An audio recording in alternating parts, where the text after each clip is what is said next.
being old. But I say it's the age of this game that adds to its charm and community. In a scenario where people are forced to rely on others for experience, real bonds of friendship are formed. The strongest bond I've formed is with Kaz. We've been through thick and thin with each other. He's my brother in arms and a good friend I can rely on. Kill. Our schedules don't always meet, but when we get together to play it's like fucking magic. I've never had a better time playing any game than when the three of us can get together. These two are the prime examples. It would take me a while to go over every single person I've met or spoken to, but know that I love each and every one of you. My life has been changed forever by going through this journey, which started because I was bored and thought it would be fun to make a video about my newbie adventures in a 23-year-old game. I honestly cannot convey how grateful I am for meeting each and every one of you, but I'll try to find a way. People call Wow. it nostalgia. Yeah, I actually hit I that barely shit. played this game before February. A bit when Planes of Power came out, a bit on Blue in 2017 and when Green launched. If you miss the connections you used to make playing MMOs back in the day, give this game an honest shot. It may be old and full of flaws, but those flaws make it a niche experience you won't get anywhere else. Just a cliff note. I know the raid scene can be toxic as hell. Find me an MMO that doesn't have any toxicity whatsoever, and I'll sprout wings out of my ass and fly to Jupiter. I honestly don't care. No, I'm not going to switch servers. No, I don't care how good your server is. I felt like something was missing from the last episode. I just wanted to convey my joy to all of you that I decided to play this game. I may be a degenerate weeb that takes the self-deprecating humor so far it causes some of you to worry, but I'm your degenerate weeb that will try to hold back a bit on the self-deprecating humor, despite the fact that I get off on that shit. Oh fuck, I've gone and made it weird again.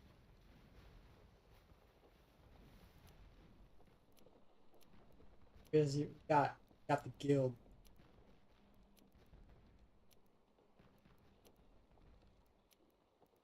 Our goal upon hitting level 40 was to go to the Dreadlands and kill glacial yetis. Since some of them were white con to us, we decided to find another spot. City of Mist would have been the best place to go, but if you know anything about me, I don't always take the easy path. Nor any path at all. Winging it is the true path to adventure. We decided our next destination was going to be West Corona. For some reason or another, I did not bring a single plat with me. So after running all the way back to Furiona Bay and running through the Dreadlands, we got our port from I'm a Druid LOL, which to be honest is a 10 out of 10 name, don't even try to deny it. So after a long ass run, we finally made it to our destination. The Corrupt Guard Tower. While the guards do give a juicy bit of experience, they also drop bracers with every death, which can be turned in all the way at the bridge to South Corona. The main problem is that Kaz cannot turn in these bracers, so we figured out we'd find a way to cheese it. When we arrived at the guard tower, it was sadly occupied. We ended up parking our butts, waiting for the next chance we'd have. That chance came, as I Oh my logged gosh. in later that night, It and its came former out of nowhere. occupants had vacated the vicinity. The biggest question I had is how often do they Cause they respawn? just teleport out of nowhere. Kaz wasn't sure either, so after I fully buffed the lizard we went to work. Upon rooting Guard Donlin, Guard McCluskey came out to play. To be honest, we always get his name wrong, including Donlin, who I often refer to as Dolan. Kaz and my dog killed McCluskey. We then annihilated Donlin, who's a lower level, but for some reason he still gives decent experience. We learned that they respawn 6 minutes after their death, which wasn't too bad. It did leave a lot of downtime unfortunately. Killing these corrupt guards were improving our relationship with the guards of Kanos, which is really good for Kaz as we won't have to resort to all manners of fuckery just so he can hand in his bracers. Long story short, we killed these guards, got some levels and moved on. Well, that's it for part 1.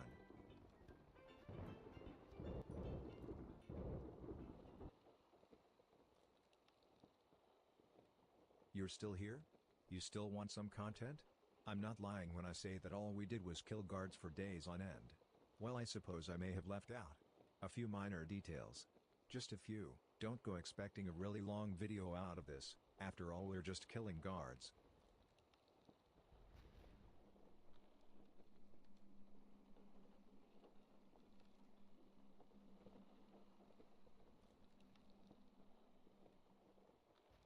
Cause those and I sat around for a while waiting for the guards to spawn. We were trying to determine if this place was the right place. It was safe for the most part, pending someone doesn't screw up we likely won't die.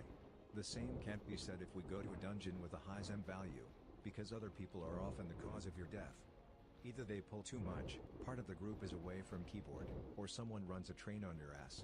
Out here, there are no trains. You get 97,000 experience from killing McCluskey, and 67,000 from killing Diamond, along with the 48,000 experience you get per bracer. So how much experience do you roughly need to get from level 40 to level 41? Over 12 million experience. Damn son. That's a lot of XP. When I saw this, not only did it remind both Kaz and I that we are in a hell level, but we have a lot of work ahead of us if we want to take this safe route. Dividing all of the experience we'd get per kill, including the experience from the bracers, we'd each get 130,000 experience per cycle, roughly. When you divide 12,070,200 experience by 130,000, you need to kill McCluskey and Donlin 92.36 times just to get over the hell level, and that doesn't include the racial experience penalties. That's just a basic bitch number. I'm not even going to begin to go over how much time this was going to take, because frankly I'm not that good at math. So take that number, a rough estimate from someone who sucks at math. This is a lot of time to invest into anything. So when investing a lot of time into a menial task, people tend to get bored. Very, very bored. If I could weigh this boredom and convert into something, I'd convert it into gigabytes, because during our time in West Corona I recorded over 51 gigabytes worth of footage. Want some real hard numbers for this boredom? Are you the type that won't get satisfied until I go over the nitty-gritty of just how boring it is just grinding the same mobs for hours on end? That's 1,859 minutes, or 31 hours rounded up. I spent 31 hours of my life in West Corona. Oh god, I spent 31 hours of my life in West Corona. What the fuck am I doing with my life? I could be out there, doing something useful with my life. But instead I'm here, grinding away 31 hours of my life just to make vaguely funny videos with nothing but jokes about being a weeb degenerate. But still, this game has reached out and grasped both my heart and balls. It twists on my heartstrings whenever something wholesome happens, and it twists my balls whenever I make a mistake and fuck up. Dear God, I think I found the relationship I've always been looking for. But it's a fucking game. You can't fornicate with a game. No, you can't become one of those weird boys who tries to legally marry their waifu. I'm not that far down the rabbit hole. It's so tempting. All of my friends are down there. Sure, I've been single for a while, but I've always been a lady killer. Going back out there and dating again isn't scary at all. I don't need this game, it needs me. I think it will be just fine if I play a little more.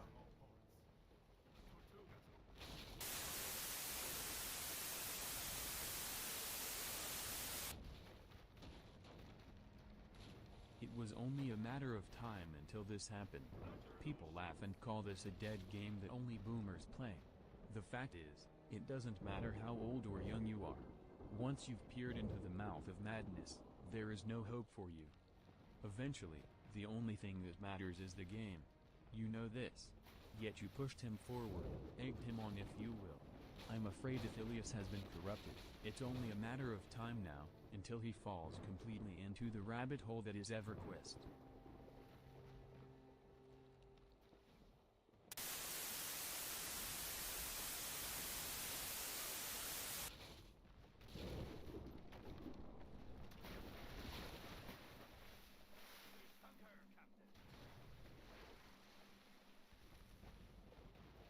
So what do two primal gods do when they are faced with boredom?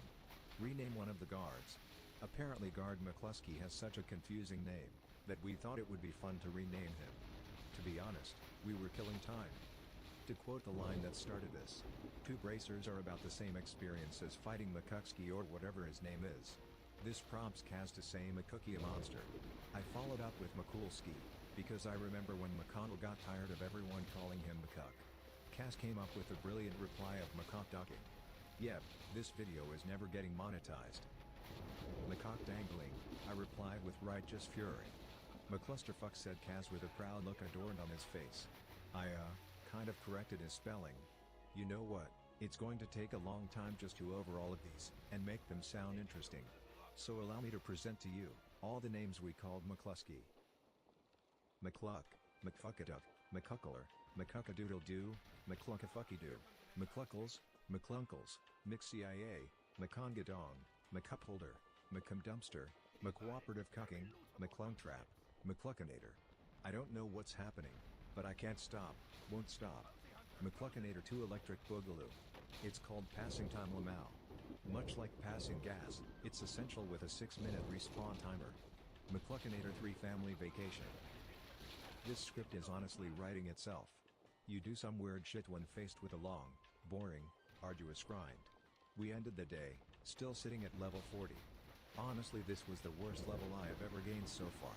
Yes, I know, in before everyone tells me it's going to be hell post level 50, I know this already.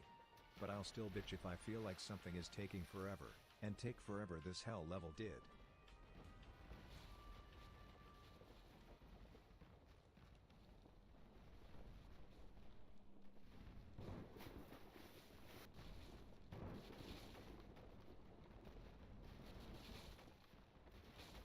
We decided on a new name for McCluskey, it's Clucky. Far easier to remember, still somewhat disrespectful, but the perfect nickname for this corrupt buffoon. Faced with a 6-minute respawn timer, one often resorts to tabbing out of the game in order to fill the time. I found something to occupy my time while I waited, because renaming and insulting Clucky can only get you so far. On this particular day, tragedy struck. I tabbed out of the game and Kaz decided to pull Clucky as soon as he splunked.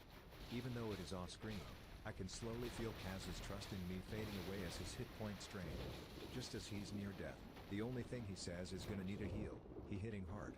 I only realized what was happening after Clucky came to attack me. I sprang to action, feeling like the biggest asshole ever. I don't know if my reply of OMG so sorry sounded sarcastic, but it sure looks that way looking back. To be honest though, this version of Clucky was the fucking Terminator, he nearly killed me too. Prick wouldn't stay rooted. Once Clucky died, I asked in guild if there was anyone who could resurrect Kaz. Since it was my fault for tabbing out, I figured it was my responsibility to pay for the resurrection. Pota answered the call. The problem was he was in the Fee Rod, so it would take a while for him to get out to us. His full name, Potato. Best name ever in the history of best names. He entered into my good graces when he called Kaz a monk. It's been a meme ever since. My YouTube comments have been flooded with people saying that Kaz really should be using Feign Death. As his friend, I do my utmost to take in and enjoy the fact that he dies a little inside whenever someone calls him a monk. Enough! I am not A monk. I am a warrior! Not only did Pota resurrect Kaz, but he refused to take my money. This man is a scholar and a gentleman, coming from ogre country just to resurrect a humble monk. I mean warrior. After tossing us a few buffs, Pota left to perform his other cleric duties. Godspeed, Potato. Now, I want you to stop and think about what just happened. Would these events happen in any other MMORPG? No, they wouldn't. This is why Project 1999 EverQuest is such a great game. From a simple mistake of tabbing out, someone came from the other side of the world, just to give out a free 90% res. You don't get emergent gameplay like this in other MMORPGs. This is part of the reason why Project 1999 EverQuest is so good. Community may have died in World of Warcraft, but it's still going strong here.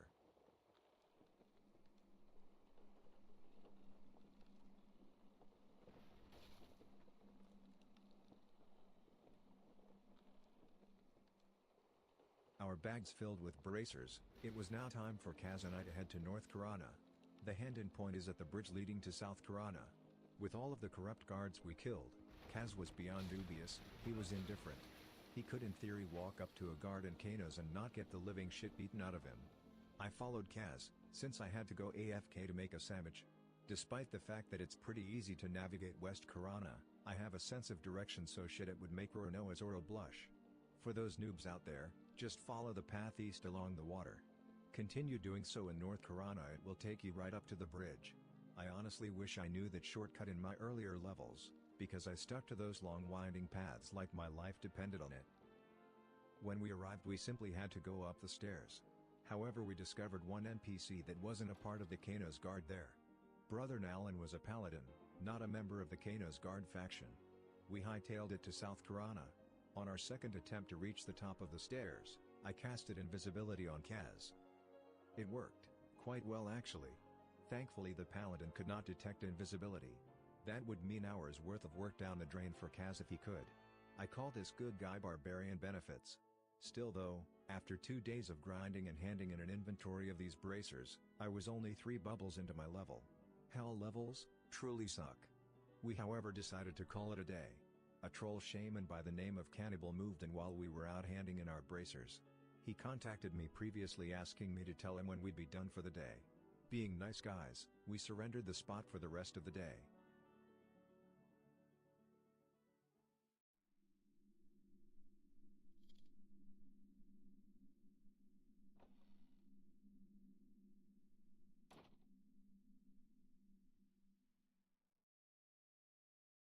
Swing low, sweet chariot. Something something something carry me home.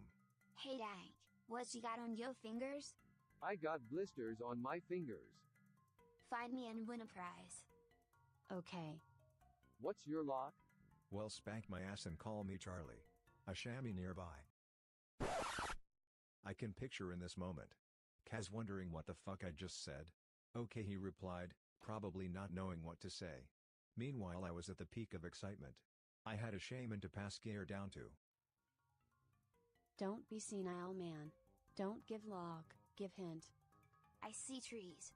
Lo-fi, hip-hop and EQ. Juicy. Livin' the dream. In the guard tower. I just saw him run by. I'll save you. Custos makes a rude gesture at Brother Trindle. Another hint. A road that leads south. Okay, I hope to find and save you. I'm gonna eat him. Nani? Are you sexy? Oh yeah, he gonna get ate. I'm on a road going south. God, you were eating those hits like it's nothing. I know, I love it. Don't move. Its vision is based on movement. I'm on the south road. Any more clues? I was on the south road. First right after coming here from Kano's Hills. Okay, thanks, OMW. No, so here. I will sew you. I can sew you. Got Sao here. I just sewed you. Lol, thanks. OMG was trying to strafe like a bard. I love everyone who just OOC'd. Wait there, baby, I'll save you. I love how stupid I missed I got so. Scarecrows, frowny face. I'm running. On road. I see you. Yay. I'll save you. Hits guard McCluskey for 500 points of damage. Yay. My hero. Stay for a second, we'll buff you. Can I hit? Hits guard Athelius for 500 points of damage. Sorry if I KS. Oops, wrong mob. I love this kid. Custos rules over Crusades. Lol, oh hell yes. I will pass on gifts. Pay forward. I just wanted to complete task. Crusades cheers at Custos. Makes the game more fun, smiley face. Custos starts licking his lizard lips. I'm moist. Wait. Not done. One more. Custos laughs at Crusades. Have fun, smiley face. A few minutes later, Crusades messaged me. I'll always keep this ring. Which ring? Did Kaz give it to you? Yes, engagement. Ooh, I'm gonna go tease Kaz. Lol. This is our first run-in with someone who goes by many names. For the purpose of cohesion, I'll refer to this person as Crusades. On this day, I met someone who was as big of a degenerate as I am, yet I didn't quite realize this until later. Crusades initially did not know who I was, that I did YouTube videos. This is the first friend I made, who is as big of a degenerate as me. This is the first time that I came too close to pushing the rules of EQ to the limit. I'll be frank. Crusades saved us. Without Crusades, our time in West Corona would not be the same. It's thanks to Crusades that West Corona will never be the same. This is the start of my journey. The real start. Everything before was prologue before the greatness to come.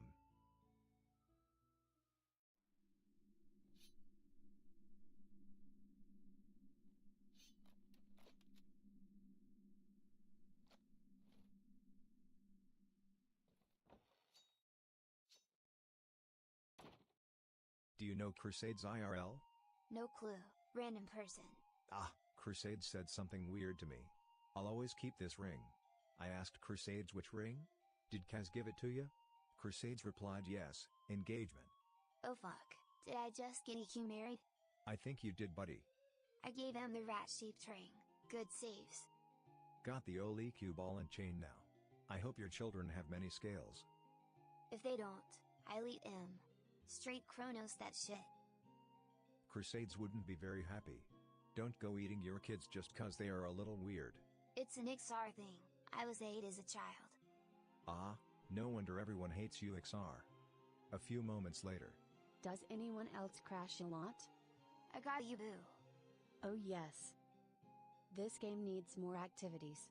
Events to stop pushing these end-zone raids. /gems. But I thought the romance between my best lizard buddy and the paladin was the activity. I got moist. Arara.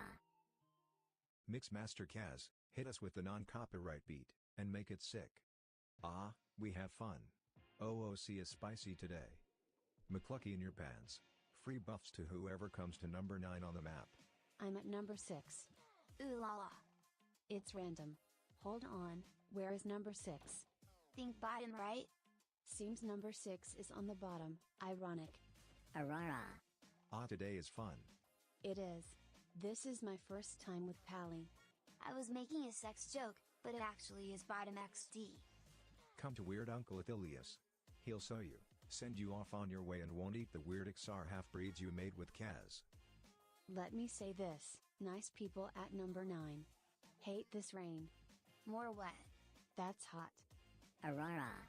So spicy out here. I need to buy so in a can. I need to get started on alchemy, but I'm a lazy bastard. Come on out though, I'll sew you. I'm deep. Mistle. Too late, I've already seen it. You know she got pregnant with that thing right after the raid? Mistle. What? Tell me more. I'm shy. So am I, but being a degenerate cancels it out for me. Or rather, I should say being a man of culture keeps my hands full. LOL, hands full. Just realized I said that OOC. Probably a mistell, /wink. You ever see a movie and see two guys but the woman never shows up? But you still watch it? No comment. Asking for a friend. Sure, I believe you. I'm a friend. I'm trying. Try harder. Moan. Arara. Arara. Arara. I'm bound my turnkey with sense heading. Then forgot and bashed everyone. Now that's some dirty talk. Crusades smiles. Bind that sense heading. Binding is the best thing. It really is. I did that once and harm touched myself one time. Seriously is lol. I just laid on hands. Nice. And never looked back. Hot. Felt a little guilty. Are you bound to this zone? I'm bound to western wastes. Make it do or die. I am capable of binding, if you're interested. I'm bound at Kano's, but you had me at bind. You two are as nice as can be. Kaz, I'm stealing this one. Stealing what one? Well, thanks. You know the motto, pay it forward. Always do. This high elf paladin. Kaz ate a high elf this one time. Arara. I just realized you have been taking eating as a sexual act. Nah man, I eat people. Ah, less fun. For you maybe, XD. I may be a weird bastard, but vor ain't my thing. But I don't think any less of you if it's your thing. Oh gods no. Why you gotta ruin this for me? I'm fucking with ya. Ah ha ha ha ha ha. 'Cause I'm a weird bastard man. You should know this by now. She's all yours. Give her the old 1-2 whackety whack and put her in your sack. OMG Lamau. Ah, we have fun. We do.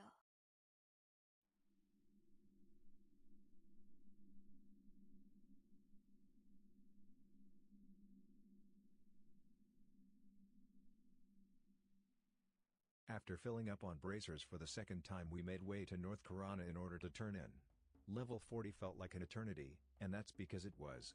We started killing guards on Friday, and it was Wednesday by the time both of us hit 41.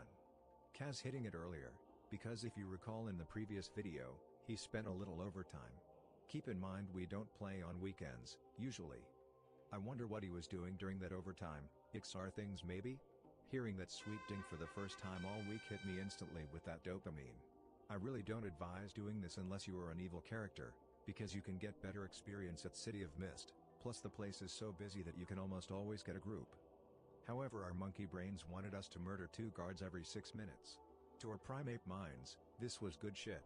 I should post a warning to all of the newbies out there, that if you end up grinding this spot, it won't increase all of the factions inside of Kano's. Poor Kaz got nuked by a wizard on the way to the bank, the poor bastard. I don't lament my time in West Corona, as I made not one, but two new friends. One being Crusades, who goes by many names, because Crusades has so many alts. The other being Dankmat. I expressed my joy, in an albeit weird way, when I found out there was a Lobby Shaman in the area to pass my gear on to. I'm not sure how far it got him. Hopefully he went far with the gear I passed on. However, everyone here knows the motto: either you've heard me say it, or you've been playing EQ for years and someone said it to you. Pay it forward. I also went to Hollis and passed on a bag of some other miscellaneous gear I've acquired but have not used for one reason or another to Fregos. I also handed him 50 plat. Helping out newbies when I can has become a fun little side activity. I often don't record it, but I give away gear and plat to low-level players or just buff them, because that's how we keep the ball rolling. That's how we continue to build up this community. No lie, being a noob in P99 can be quite brutal. There is a steep learning curve and it can be unforgiving. I would equate being a noob to climbing Mount Everest, with your dick. Now that's a mental image. I certainly got the easy path, because people were kind enough to shower me with gear. But if you see a low-level player, who's clearly new to the game, please guide them in the right direction. You can also join my Discord if you have any questions about the game or need help.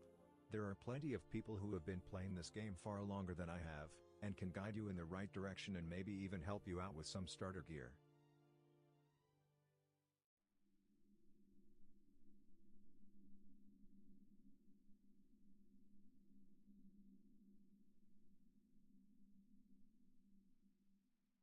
Instilled these nuts. Ha! Got him. So at this point you are asking, are these guys this dumb that they stuck to the corrupt guard tower instead of going to City of Mist? The answer is, yes, we are so very dumb for staying at the corrupt guard tower instead of going to City of Mist. We were locked, cocked and ready to rock and roll. The guard tower grind is so boring, that once again we have to resort to conversation just to stay slightly amused. Which in itself is actually a brilliant mechanic that makes this game shine. Name an MMORPG where you have a 6-minute respawn timer? So what do people do when they are bored out of their mind? They talk.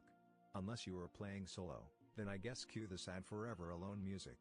Walk out the door, you see someone that you know and they ask you how you are, and you just have to say that you're fine when you're not really fine, but you just can't get into it because they would never understand. Seriously, find a friend to play this game with. If you don't have one, make one. When it comes to camps like these, my paranoid delusions return. Like with the Null Fangs, I absolutely refused to give up a day of farming because someone else was here, despite the fact that we could have gone to City of Mist. You see, Kaz is often a late riser, often going to bed in the wee hours of the night and waking up at indeterminate times. On the contrast, my life is extremely routine. I go to bed at a respectable time, and I wake up early in the morning. So oftentimes, it was 3 to 6 hours after I wake up, that I would start playing. However, I knew from before that people come to this spot. So I wanted to grab the corrupt tower nice and early, to farm those guards every 6 minutes. So I started doing just that. After all, I can't let anyone else farm this tower. This is my tower, these bracers belong to Kaz and I need to farm up as many as I can in order to get my next level. Don't make me kill a bitch, I'll do it. I'm a crazy motherfucker. You wanna try me? Step outside. You know how this is gonna play out. This is my territory, bitch. Do you like my shank? It's a fucking spear. I'll penetrate you so hard I'll send us both back in time before your conception and become your new dad. Ah ha ha ha ha ha ha. No one will stop the grind, no one. These are my guard bracers, my own, my precious. Oh fuck, I'm doing it again, aren't I? Relapsing as a bitch. It's amazing that a 23-year-old game can turn you into a paranoid schizophrenic for brief periods of time. I honestly didn't mind doing this, because Kaz was about 3 bubs ahead of me in terms of experience. Unlike my poor warrior friend, I could actually solo this. Root rotting is still overpowered, no matter how high your level goes. You know, it's surprising how long this part has become, and I've cut out a lot of stuff. Like the hours of conversations with Crusades about a guy in West Corona that is online 24/7 farming Swarm Mother, which I honestly think that is sus as fuck, because it only spawns every 3 hours. But regardless, this video could be way longer.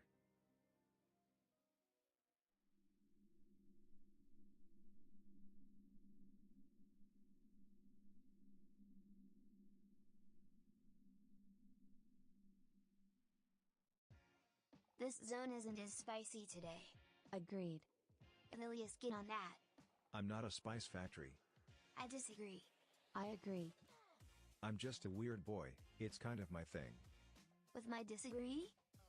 Yes. 2 against 1, Ilias, make with the spicy.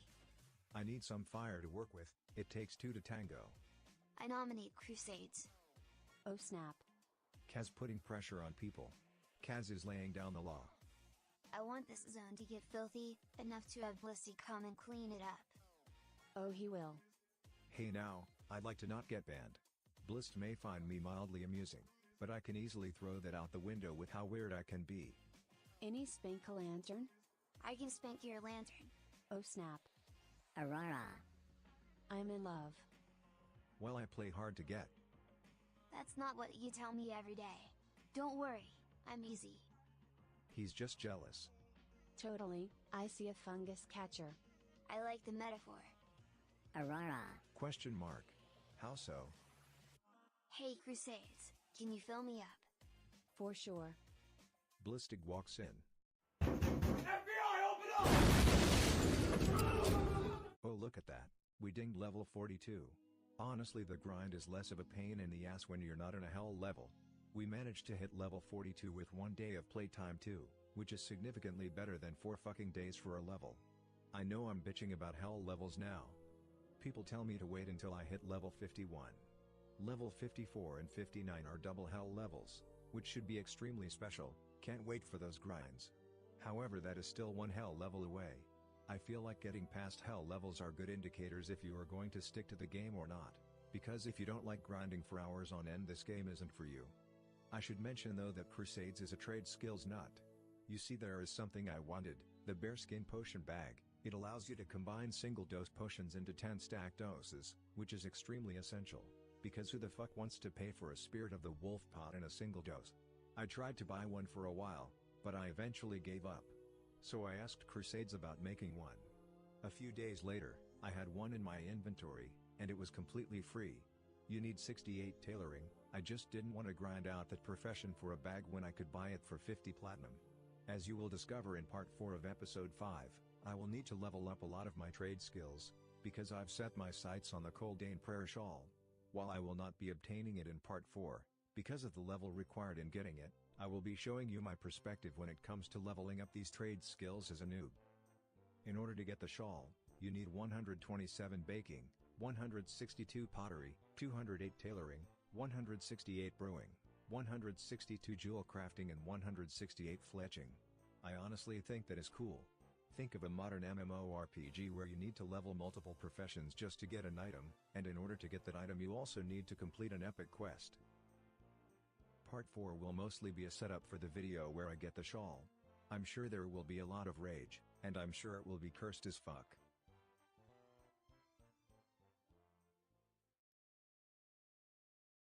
Just imagine if Holy was out here. She doesn't joke.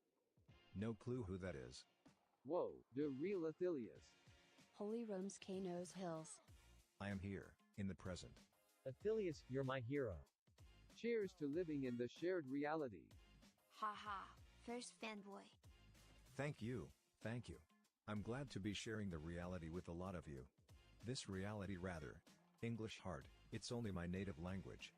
Hey, works either way I think, but not a professor. Professor Kesthos might have a word or two to say about that. Panicked lizard noises. Reasonable reaction. Smacks Kesthos on the back of the head. Speak properly, or it's back to the pit with you. What the heck? I'm sorry you all. My lizard is defective. What's the customer support number again? 1-800 Madison Secret. No. That's not it. I already call that one. Daily.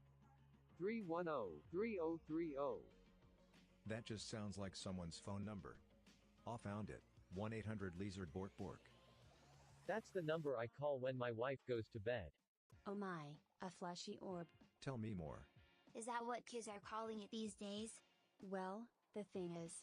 Thought you were breeding, not nurturing, sicko. Sorry, should I keep my fleshy orb to myself? That lady in Kinos wants it. Keep it in your pants like the rest of us. I give it to her 10 times a day. Speak for yourself. I wish my dad was alive. That's just sad. Did you die?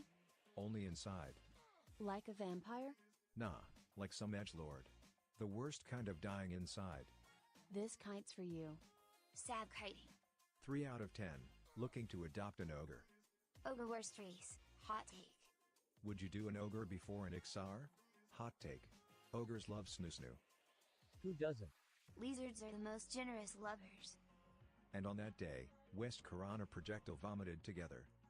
Have you seen their tongues? More cushion for the pushin'. OMG, imagine if Blistig were here. Ogre love is how you get infections, and something else. That's what cure disease is for. A man after my own heart. They have herpes on their mouths. That's why you get a paper bag? I call that protection. I better stop pushing my luck. Too late, told mom.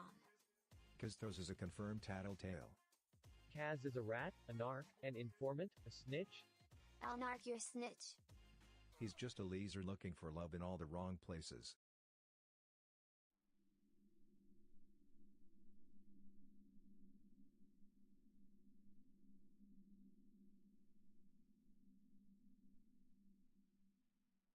Kaz and I determined that level 43 was good enough. We'd move on to greener pastures. We were planning on hitting up the ice giants in Everfrost, but not only is that a highly camped spot, but we were underleveled. Despite the fact that a max level ice giant was level 42, it has high HP and hits like a truck. Like with level 42, I leveled up turning in the bracers. While my time in West Corona was boring at times, I feel like I got an experience you really only see in certain MMOs. West Corona out of character chat reminded me of Baron's chat back in the day, minus all of the terrible Chuck Norris jokes and memes. By taking a detour to a quiet spot like this, you never know who you will meet. I consider this time in West Corona unforgettable. I only covered a portion of the conversations I had out there. A lot was cut, because God, it's taken me an eternity to write this script. I'd like to thank Crusades for making those long days in West Corona bearable. Thank you everyone for supporting my channel. I know it's taken an eternity to get this out. That's because I initially decided to release this as one massive video, and then release it in small parts. So I spent a lot of my time recording rather than working on a script. I'm going to start working on part 2 right away after releasing this video, so hopefully I'll be able to get it out to you sooner, rather than later. I'm really glad I made the choice to do these videos in parts, because part 1 turned out to be a massive project, with the same scope as episode 3, though I don't know how long this turned out to be, maybe around as long, maybe shorter or longer. Regardless, thank you for your continued support. Before I end this video, I want to tell you that I will be playing classic Wrath of the Lich King on Grobulus, mostly because it has the best faction balance in North America. For the 3 months during the peak of its popularity, I am going to put Project 1999 completely on hiatus. Don't panic. I will continue to make Project 1999 videos after Wrath of the Lich King dies down. I am going to try to get parts 2 and 3 to you before it comes out. So please give my Wrath of the Lich King content a shot. I'm going to give it the same amount of love and care as I do Project 1999. Thank you for watching. Please like and subscribe to my channel. I love you all. Until next time, peace.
Asian going on.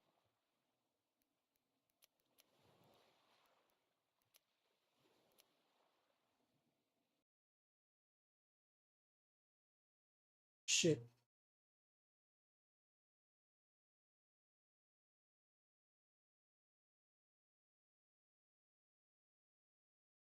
Hello?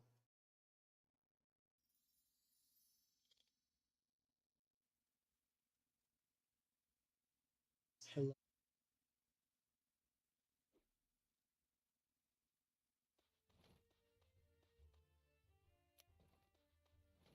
Let's take Tortuga, ye dogs, and do not let Jack Sparrow get away, savvy! Go, go, go!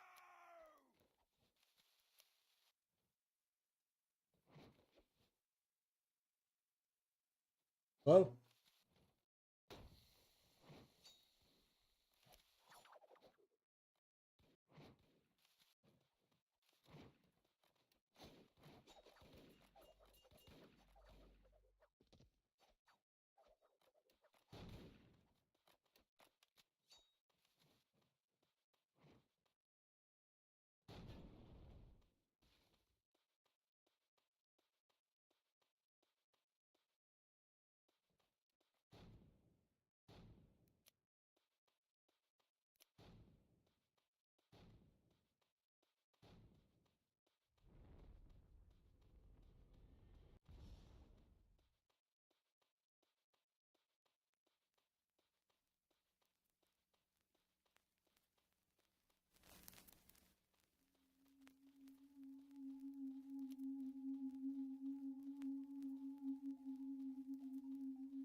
Next brigade, ready yourselves, and attack!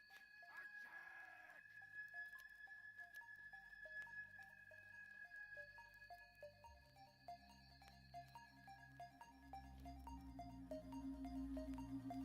What are the enemies?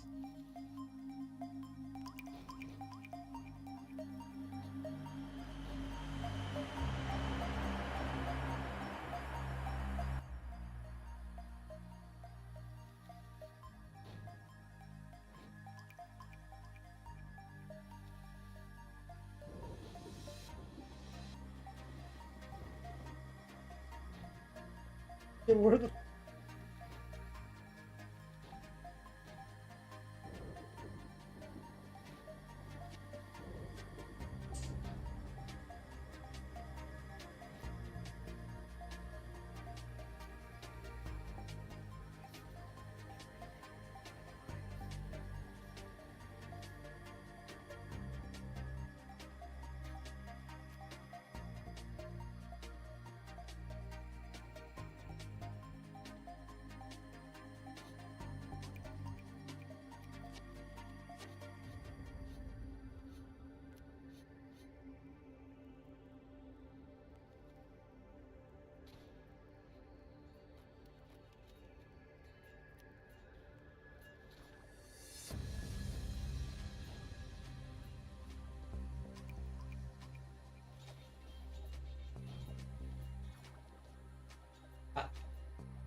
Man.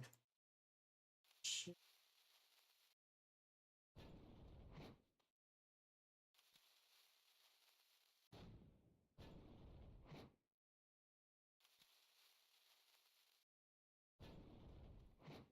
No fucking way.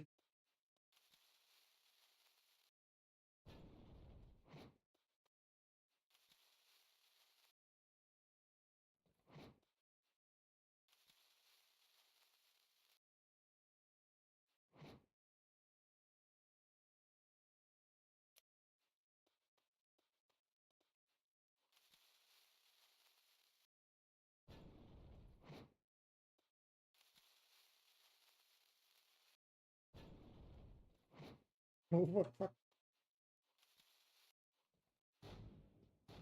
Oh. Gosh.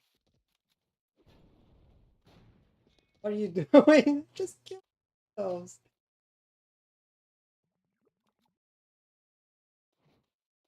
Fight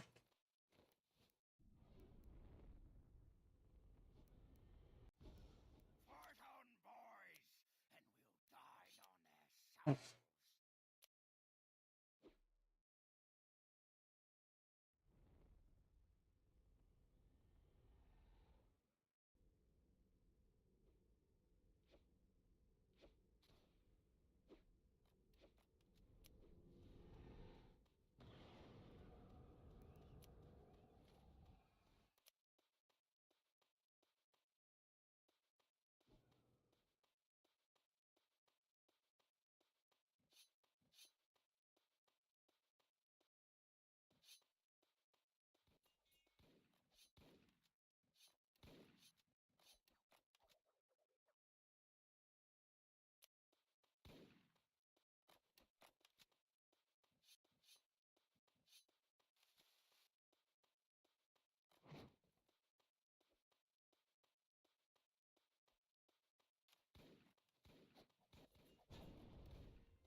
No fuck.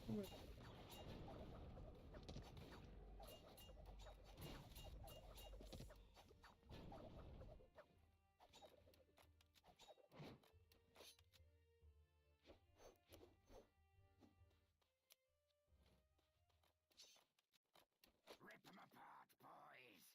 Just bring me those sweet bones.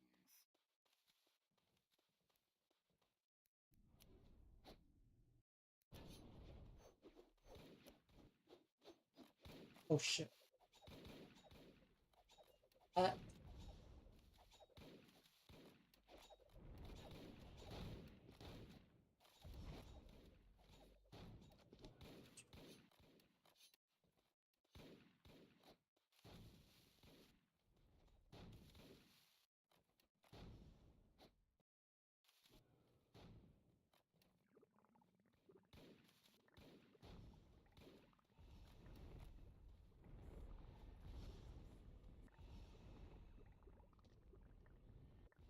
Shitty way.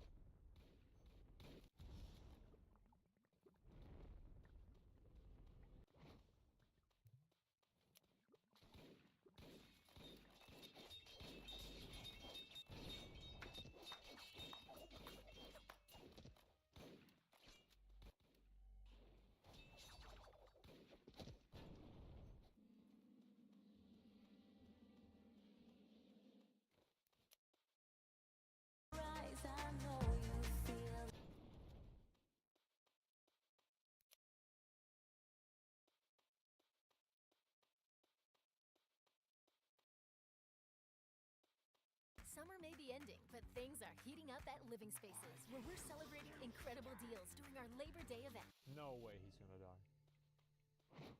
No way. No way. He's gonna be teleported into the top of the... Bro, he has a potion of slow fall, right? He's gotta have it. Potion of slow fall, slow fall, slow... This guy is a fucking god. He is a fucking legend.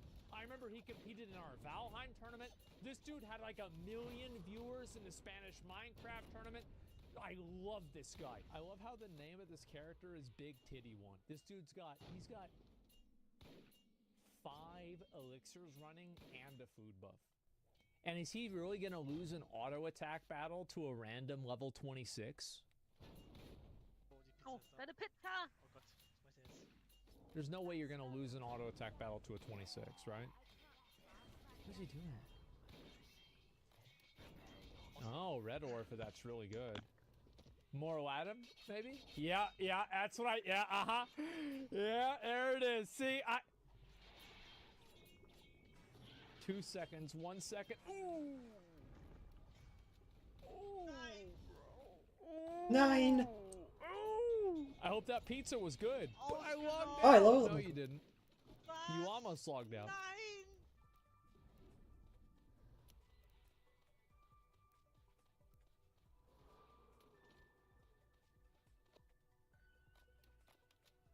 I'm gonna lean back, relax, and watch Ty get power level. Well, I get power level. Where are you getting power level at? Or a different game?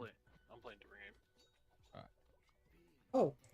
It's so desperate. Oh, I'm dead. Well, I mean, to be fair, they're no better than the average classic hardcore player, but okay. Live fast, die hard. But why would he go that way? Why would he not go? Oh! Easy. I'm free, boys. I love how you can die. This guy's level 53, and he dies, and the first thing he says is, "I'm free." Jesus, that's sad. I'm free, boys! Полно. На нем глазочек такой, типа. Smart. Все норм, go, по черепу, по черепу. Go in, bro, go in, bro. Oh, they're dead, they're dead. Oh, they're 100% dead. Now, they can play the walls. They can play the walls on this and do it. They just have to line of sight everything. There's a lot of lines of sight that they can do. Now, they're not doing them, but they could do them if they wanted to. Yeah, like they could walk around a pillar or something like that, right? And then, oh, they got to aggro the other one.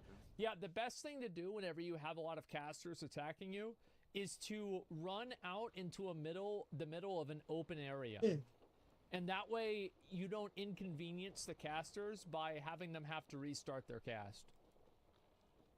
There's very, very polite players here. Ooh, that rogue. Okay. Ooh, that's a lot. He says, whoa. All right, just kill one. It's easy, just kill him. Just kill him, bro, like... Just get... That warrior's dead. That warrior's dead, and he's not. He's gonna be fine, the warrior's gonna die. He's running right into the level 18. Bro, don't run into the 18! We got spawned on? Yeah.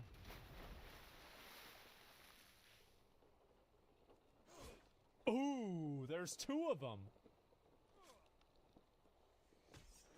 He's dead. Fucking flicker. How the fuck?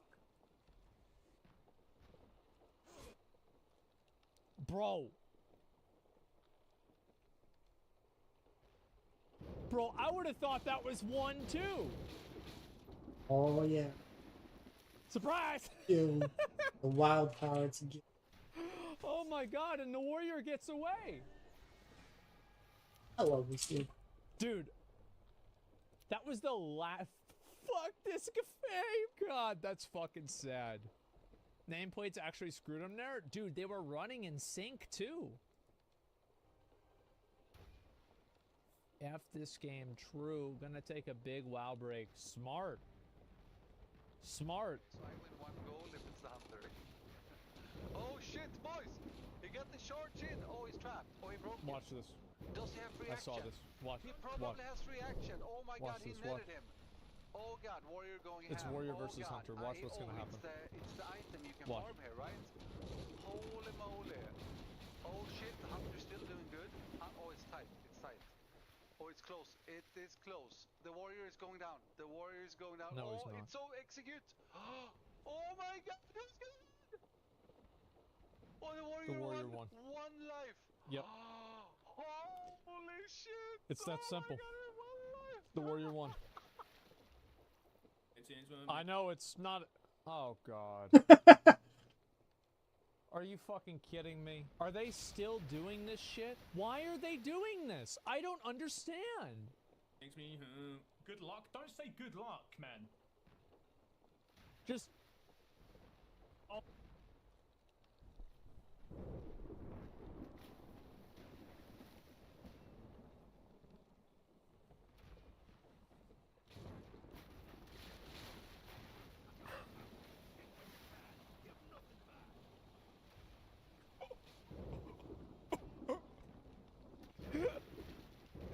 Oh my god.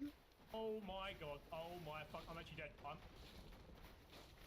Oh my fucking god, man. No fucking way. And shit. Do you know when, like, the adrenaline? Oh my god. What a yeah, totally planned, guys. Totally fucking planned. It's about to hit your body. Fuck That's me. a slippery rock, true. Oh, this guy does so much damage. Like, his attack speed is so fucking fast. There's no way this guy can kill him. So he's got lay on hands, but he doesn't have bubble. I don't think he can do it. No fucking way. Oh, he doesn't. Oh no. I he knew is. something So like that close. was gonna happen. Look how many Corsairs there are. There's like 4 Yeah, of them. this guy man. doesn't fuck around. Of course Will we're he gonna lay on get hands fucking that hit by a early? fucking explosive. Ooh, I don't know about Jeez. I knew that was gonna. that. Okay. Big knew it. damage. There I'm you gonna be go. on.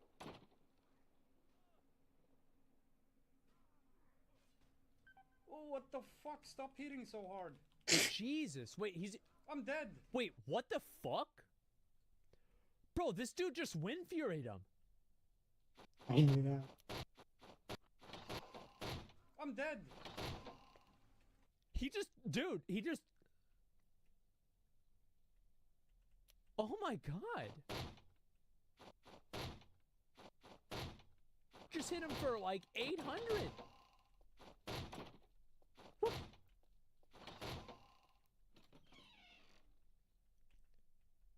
Jesus.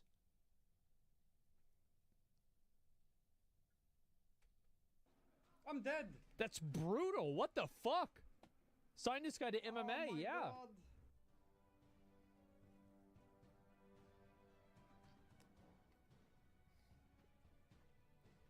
Good play. Good play. Get on that guy. Finish him off. Aggro the other guy. Really smart. That way make it easier for the group to die. Very smart. Okay, he's a warrior, so just attack the gladiator. Good job. Good disarm. Look at that disarm. There you go. Nice. Help! Fear. Oh, fear is always a good thing to use in tight spaces like this. He's still fine. He's fine. He's fine. He's fine. Ooh, the fucking... Dude, he bandaged at the last second of Shadow Word Pain. Big mistake. Oh, bro. Now he's looking around. He doesn't know how it's gonna go. Oh, he's stressed. Wait, he's running? Why are you running? Bro, Alejandra, the paladin, has mana. What the fuck are you doing? Running away. The paladin has mana. Look, it's got like half mana. What are you doing? Stand your ground. You're fine. I hope he dies.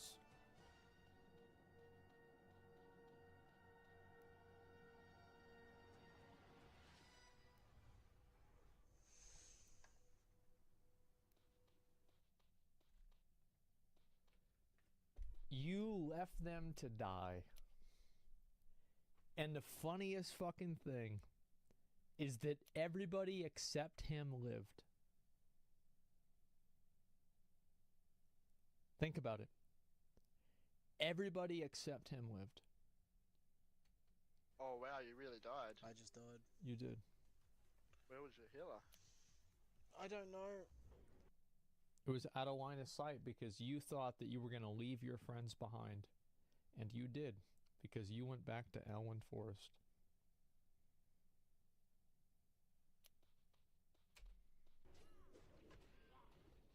Vi conviene correre, io ve lo dico con affetto. Ve li slow tutti e correte.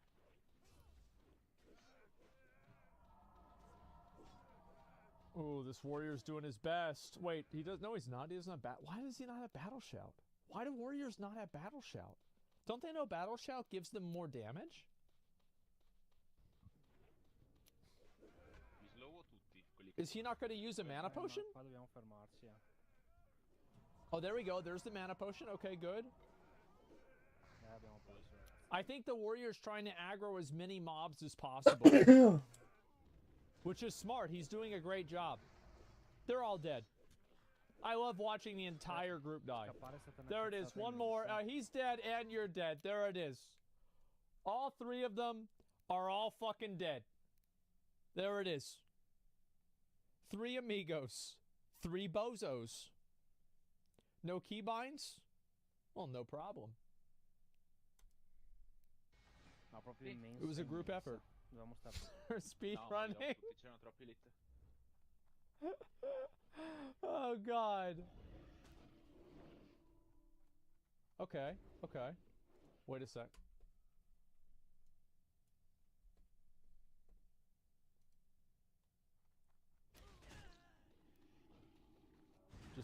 Just run away. Just run away. Just run away. Good poly, good poly. This is what you get. This is what you get. You roll the gnome mage, you're trying to min-max, get that 5% extra intellect, trying to play the game. You even downloaded the add-on to make yourself the rare spawn with the thing around your name. Bro, you think you run this game? This dude's gonna be running all the way back to Dunmorrow. You're dead. You're dead because you thought you were gonna AoE farm at level 28. With a fucking, a caster in the mix. This is what you get. He lived through this? No, he's not gonna live. Oh, wait, what? Wait, he's just got a healer here? Oh, no, he'll be fine then.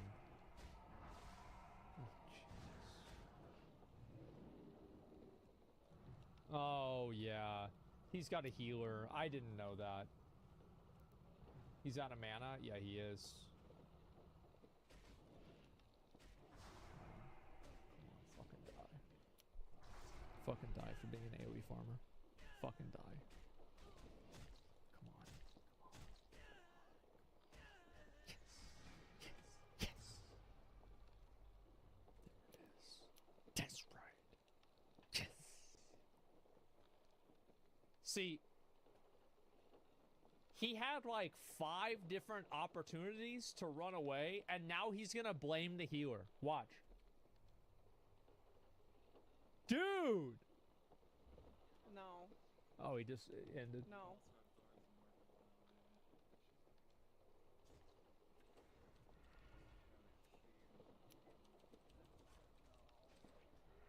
Don't stop. Forfeit now.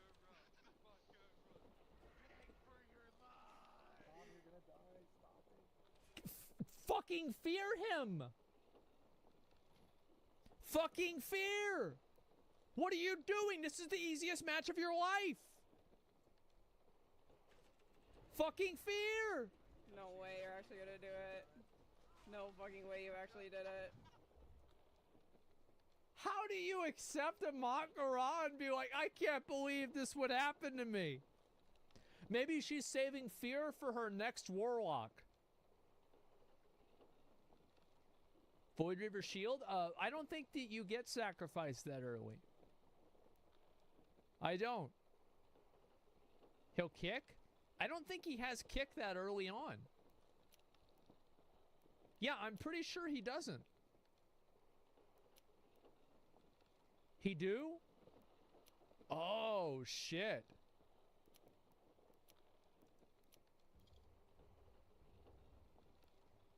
Wait, isn't this where Zaryu died?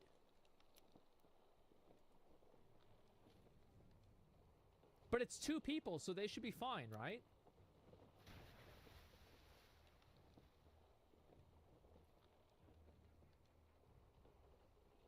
Smart, smart. Ooh.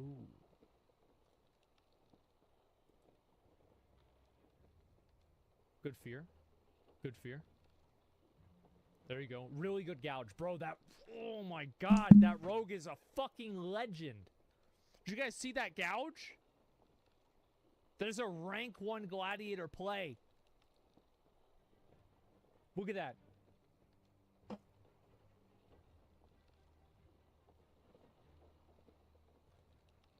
Another fucking gouge. Look at that. Bro, this rogue. This rogue immediately gouges that one. He hits that one to get aggro because he's lower health. I swear to God, if this piece of shit lets the rogue die, I swear to fucking God.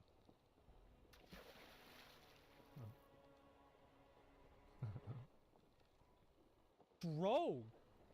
This rogue immediately gouges that one. He hits that one to get aggro because he's lower health. I swear to God, if this piece of shit lets the rogue die, I swear to fucking God.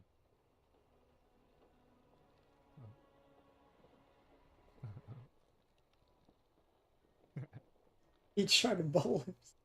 He tried to fucking power word shield. You know. But the fall didn't. Sometimes But it didn't save him from the sometimes fall. a situation occurs in which things don't go the way that you had planned. Bajira. Oh, Bajira died? To hide from. Oh. Uh-oh.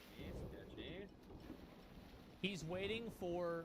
This guy behind him is probably waiting for him to go here, for him to get flagged, and then he's going to attack him. Oh no, man.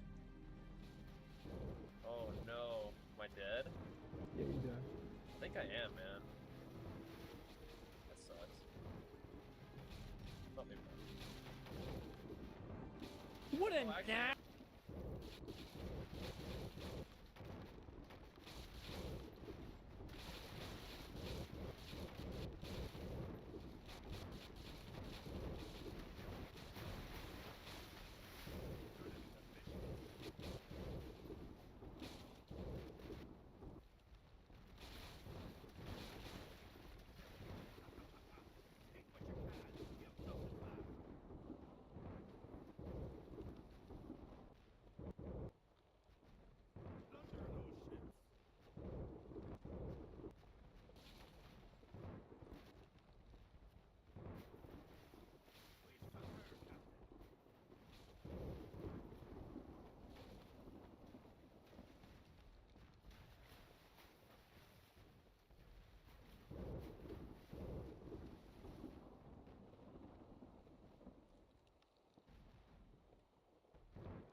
Harry just needs some time. Oh shit.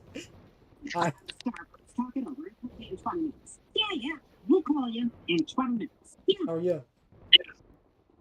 Hmm? You doing? How you doing? Good. How are you? Good. Because I just found new indoor space mail. Just doing a mat room. Nice. So, Nasty little bitch. I'm alive on YouTube. Oh my God! What a little fucking Can you- What? I'm live What? on I'm live on little YouTube. dick sucker. So I'm like What a I'm like streaming here on Discord and I'm like a live streamer. Nice. That's crazy. Probably like a lot of things. Yeah. Oh yeah, I'm talking to Will. Ram. What a pathetic loser. Oh my my god, what a rat! Look at this!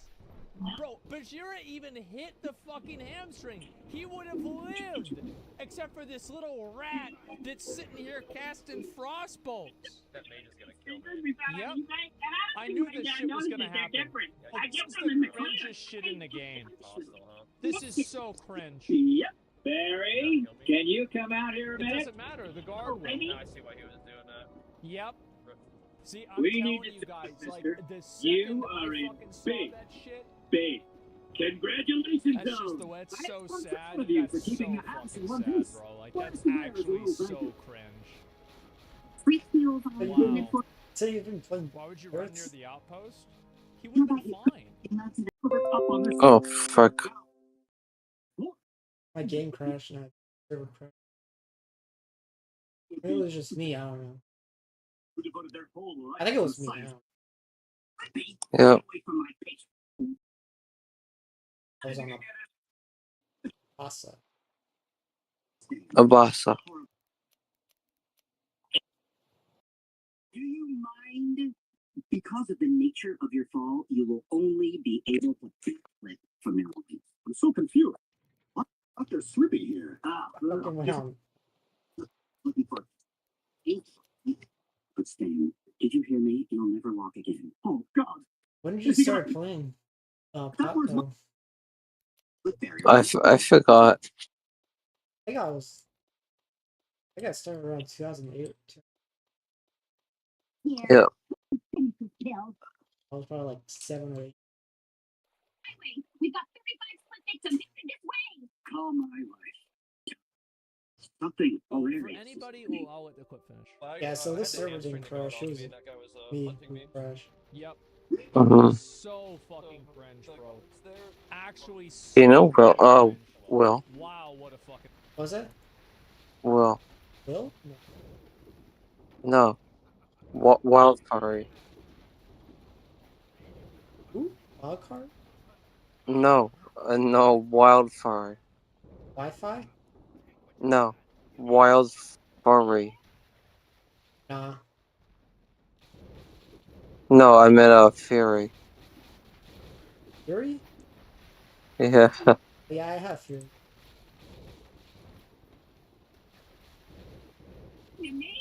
Barry, they're not even on. Oh, not to worry. I got a guy coming to fix them. Hey there, Grizz. Barry, what's going on to you? Sorry about that, Mr. Roble. Please, just ring off. Not about that trouble. Fucking loser. Real What an nice. absolute Can't see fucking how loser. it is. Okay, so Actually let me gets explain what restored happened. to these babies for So the second. this guy right here knew that whenever Bajira got to this location, and he's That's a good obviously joke. stream sniping him, that's why he's watching him over stream and everything like that, right? So he's obviously doing that. Hamstring flagged him? No, it wouldn't have mattered. Because as soon as you get hit by the guard, it Go to the flags you police for and PvP. tell them Lobo showed you So his the dick. moment that the guard attacked him, it activates PvP. So the guard getting in combat with him means that he is now PvP Mike, flagged this Robo because guy was he's stalking naturally my not son. PvP flagged. So the moment that the Wait a guard man, a came in restraining order. contact with him, Agreed. Mike, went out there. Bajira became PvP flagged, and then Bajira. So I'll watch it. I'll just turn it down, right? So as you can see here, he's not PvP flagged, everything. So then you have the guard running after him, and then you have him trying to run away from the guard. And you see, as soon as he gets hit, before the guard does anything to the guard, it automatically activates his PvP flag. How powerful is Cox Fiber? So powerful that one day you'll be able to transform this pile of plastic pieces into a superbot. Introducing Cox Fiber with fiber-fast speeds.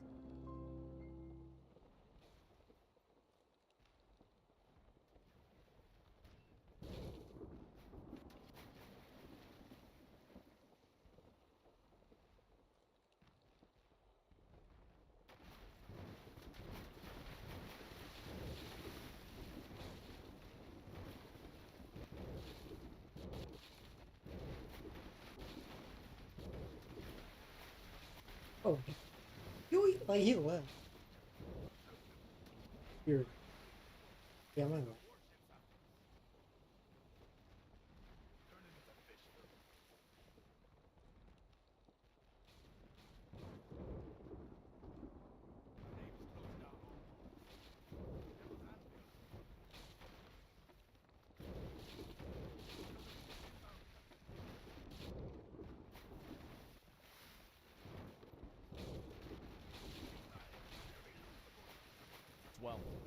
and it took a little bit of time. No Man's Sky. Now I hear No Man's Sky is like Starfield if the developers cared. So I don't know what to expect from this video. And everybody says you should play No Man's Sky. And I figured I'd watch this video and see what it's all about. No Man's Sky sucked on release. Yeah, well, that's something it has in common with Starfield. No Man's Sky, a game that went from this to this. Released in 2016, No Man's Sky was surrounded by excitement, anticipation, and most of all, incredible hype, promising more than 18 quintillion planets to explore, then finally being tossed into the hands of its eagerly awaiting consumers to just not be good. Like, at all. I'm looking at these things and I'm just like thinking to myself, how many of these things have happened in Starfield? Holy shit, it's a lot of fucking shit. No, we're gonna survive this. And Sean Murray promised. Well, that was 2016, and my goodness, has No Man's Sky changed since its release? What? I'm sorry? I milked them? What? It's straw milk? With more than 21 major updates, over 70 patches, and even more... So, they did 21 updates, and like, so do you pay a subscription for the game? Or like, how does this work? No, you don't. It's all, wait, it's all free? What the fuck? And so it's not DLC or anything like that, it's just free.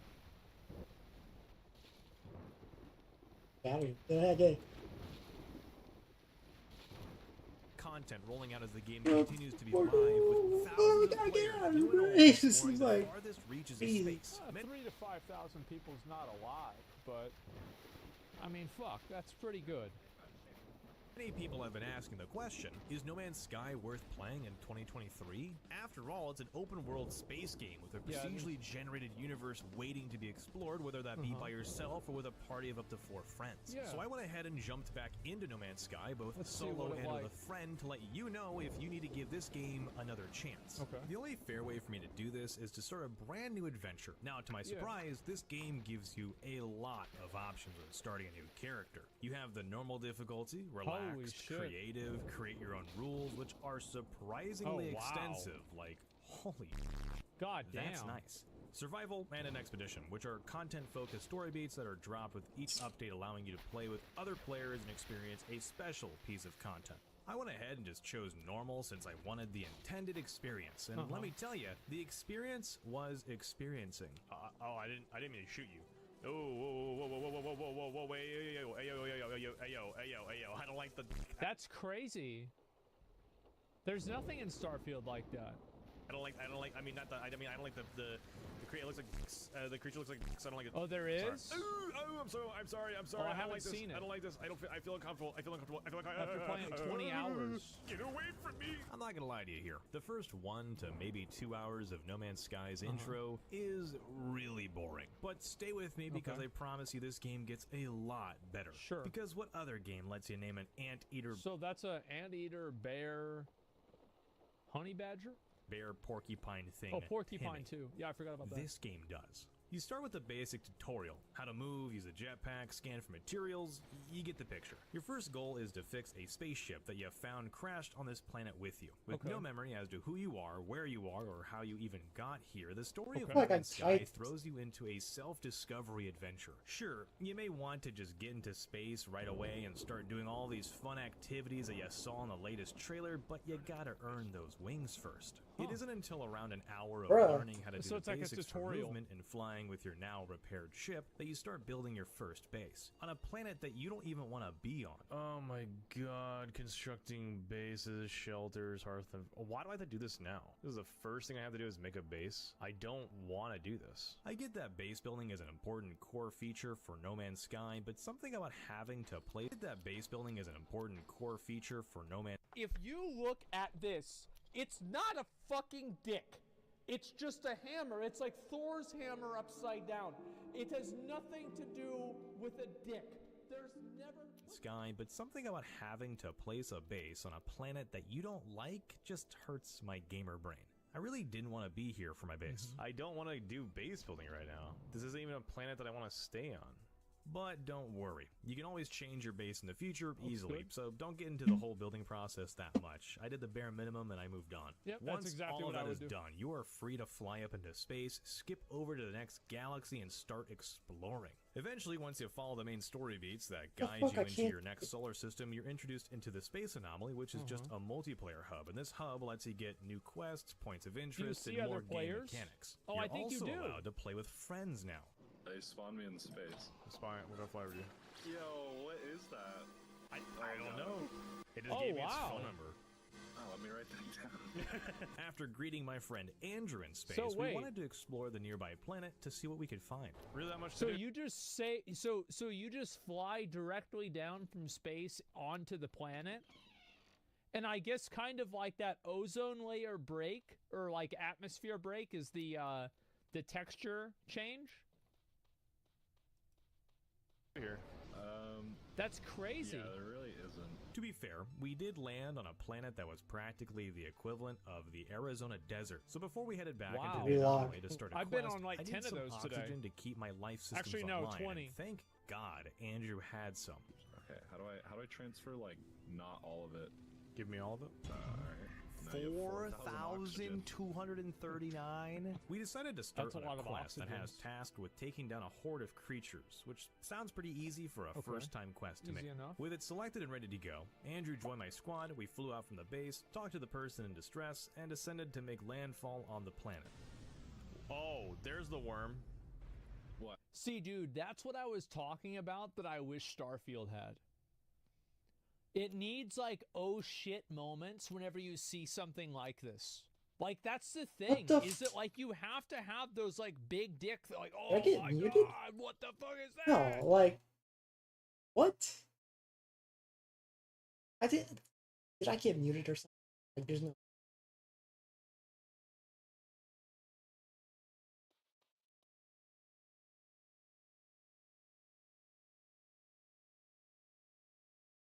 No.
How the fuck can I? You know, Can't like dude type. moments? Oh, Yeah. frick. I mean I feel like you've got to have those wow moments. You don't see that giant f***ing worm that just flew by?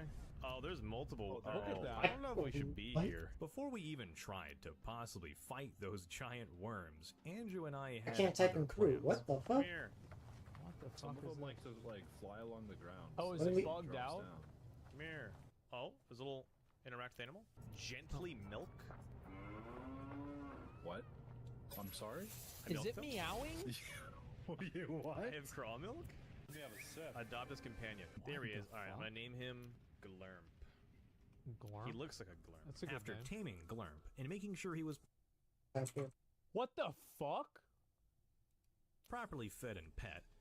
God, could you imagine petting that? Slimy or squishy? You can just like I'm gonna say He slimy. just got it We as a refocused mount? our efforts on the task at hand, fighting the giant worms. yeah. It's right there. Yeah, right there doesn't help. It's literally inside of the trees.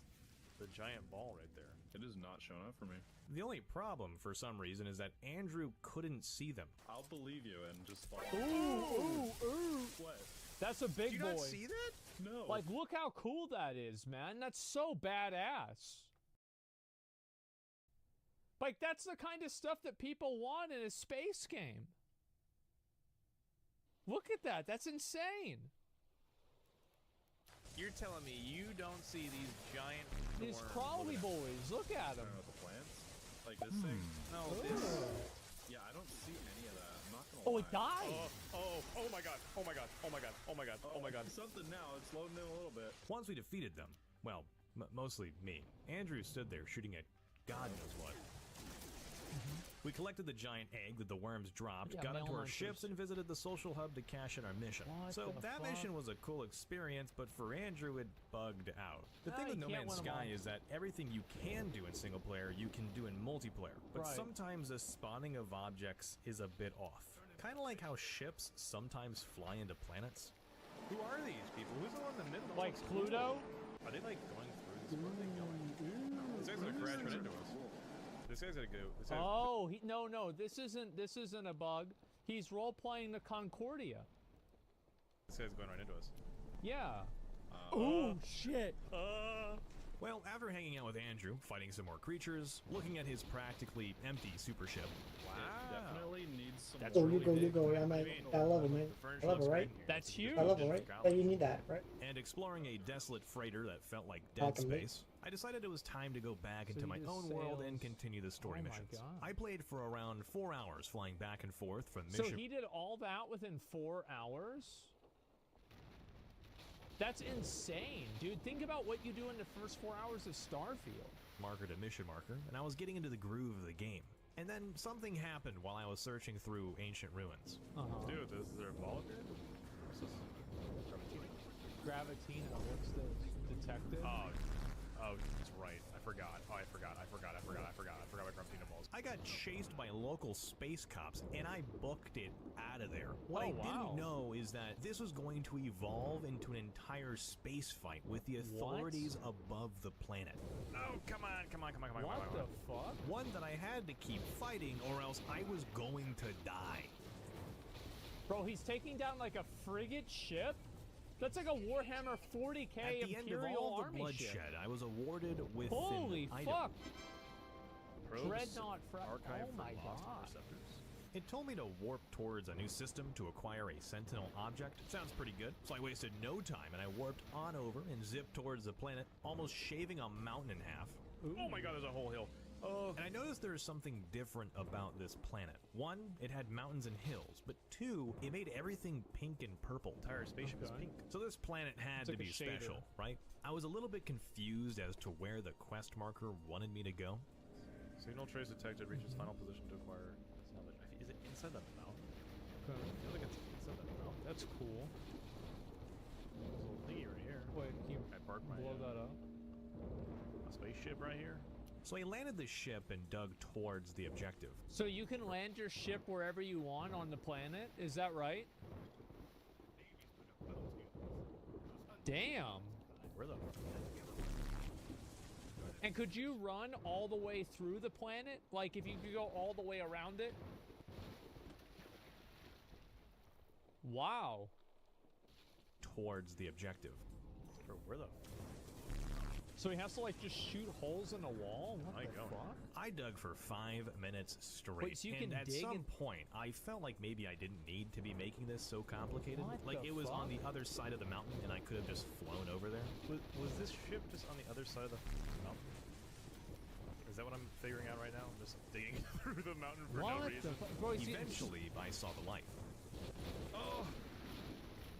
It was just simply on the other side of the cliff. I didn't have to go through the wall. Why did I dig through the entire That's mountain? insane. So full terraforming. It turns out that this ship crash landed here, That's and it was my incredible. job to get it back up and Oh running my again. God. I didn't know if I was going to actually be able to keep the ship, so I just carried on with the mission, going back and forth with what the game told me to do while collecting some very valuable materials. Yo! Because there was no way they were just gonna hand me the keys to this really cool ship, right? Wrong. Turns out, spending 20 minutes going back and forth trying to fix a ship that I had to Google 3 times to make sure I wasn't messing anything up, and it turns out that the part I was using wasn't the right one, and I had to offer a computer brain to an altar. Jeez, God, I gave myself a headache. Wow. Here. Why was this so confusing for me? Anyways, I got the ship. Oh my god. Damn. This ship is ridiculous. That's way better than his. After admiring the beauty of my new vessel, the game decided to spit out a fugitive for me to test my newfound weaponry on. Okay. Because with $144,000, really quickly, Loot Gek Noctool. Yeah, you're coming home with me, buddy. And things were looking up for me, and my new ship. And if you thought that there was a lot that I've shown already in the first couple of hours into No Man's Sky, oh boy, this next section, it's just content after content, so just get ready for that. So you... Holy shit. Also, get ready for more videos with a like and subscribe so you don't miss it's any more in the future. crawly I took boys. a different turn away from But the they're in normal the mission air. than the main story and decided to do my own thing. I found this spaceship drifting in orbit around a planet, which led me on a spree of things to do. And that orbiting ship gave me coordinates that allowed me to find another crash ship. I fought some sentinels who did not like me there, activated a beacon that brought me to a huge space battle that I was not ready for. What? The What? Oh god. Oh no. Oh, what's up, guys? Jesus Christ. What the fuck? Holy. When it comes to maneuvering things like this. Wait. I'm in a situation where I might be. I thought I was prepared. I'm not prepared. It's like Han Solo flying through the asteroid field right now. If he hits one of those asteroids, does it damage his ship? Oh, fuck. So bad as in I could have died that I had to flee from the battle. So I kept flying away until I could just warp out of that battle into a family reunion? What Who the are hell these is guys? this? Who are you? I went inside that ship, I said hi, and left because he was charging way too much for that cruiser. I ain't got that. Ooh, 7 milli. I headed You have to towards buy a that space gold station, on the store. browsed some goods, and warped over to the next galaxy. And this warp has got to be the most interesting warp I have gotten in this game. Okay. Frigate in front of me. Which led me to more combat. Are we fighting in the store? rings of a planet right now? Why? I was gonna die here, so I took evasive maneuvers. Don't worry. Don't worry. We will recharge the shield soon. I'm just gonna fly through the fucking asteroid belt. No one will know. Ooh. Is this a space station? What the Well, look fuck? at that. I found an outlaw space station, and after initiating myself with the locals, gaining a cool new Wait, what? So he just went inside that weird fucking triangle thing, and now this is an actual outlaw space station? helmet cosmetic. Oh, yo, that is dope. I was ready What to the fuck? smuggle drugs and circuits for them. Ooh, gangsta Sure. shit. They gave Let's me a go. forged passport to get by certain places legally, and I was off, flying towards the next system and landing down on the planet to deliver the goods while trying not to look like a space pirate. Hello, Sentinel. Hello, Mr. Cop. I'm not doing anything bad. Why do I have this hoodie on? It's a fashion choice. I'm not a pirate. I handed over the goods and left without a trace. I thought the game would calm down after returning to the pirate space system, but I jumped out of hyperspace and immediately I had to save a whole fleet from opposing space pirates. What the fuck? Damn, bro, that's a lot of damage. Remember at the beginning he was hitting for 600. Say one more minute. I defeated the pirates and the dude just gave me his frigate and fleet. You're asking me to just take this freighter for free? This thing looks like a giant, like, shake weight. Oh, all right then.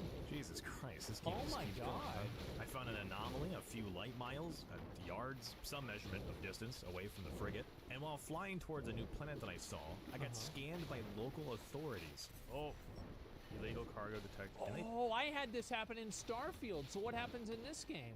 Found some illegal cargo? Oh, that's my forged passport. I forgot to cash that. Refuse to comply. Since I didn't want to get into a fight, I just gave him my forged passport, thinking that would work. The goddamn government, I swear to Bro, the government still tried to shoot him. I'm still upset over this. I kept flying around the space caps, doing my best to stay alive long enough to spawn in the anomaly to get myself out of this situation. 10 seconds. Please. My shields are at 0. Please, please. Ooh. Let Oh, me that in. fucking sucks. Let me in. Oh my god. Oh my Oh god. god. Oh my god. So is that like his fucking respawn place or something? Oh my god. Safe at last. I ran out So of it's my like a- ship. a I had to fucking sat down wormhole? with some other players, and this was the moment I realized that No Man's Sky was a really special game. Does it I just spawn a experienced wormhole? all of that in 1 hour of playtime. Overall, at this point, I've already spent 5 hours can exploring spawn the space hub, and completing missions left and right. I thought to myself, man, this game is ridiculous now. I went Wow. on to play more than 15 hours of No Man's Sky, and wow, you just need to play this game. I just kept finding So things. all of those things happened within 15 hours. That's nuts.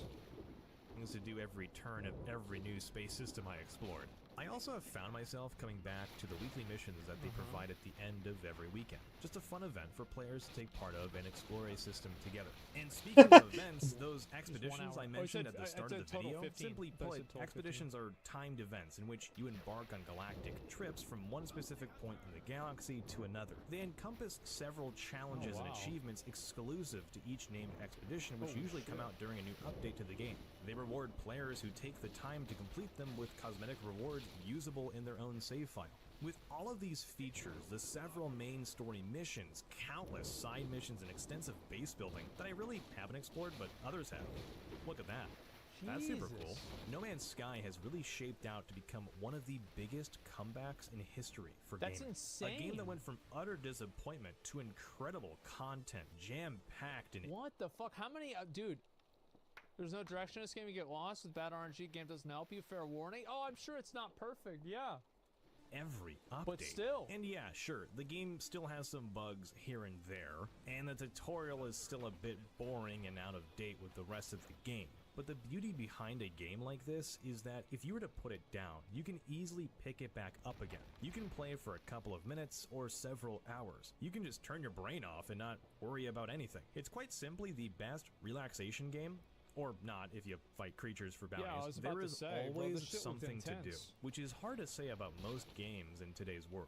And in this video, I only played around 2% of what the game has to offer. I didn't want to show any spoilers because I want you to experience on your own, but god damn, there is so much in this game.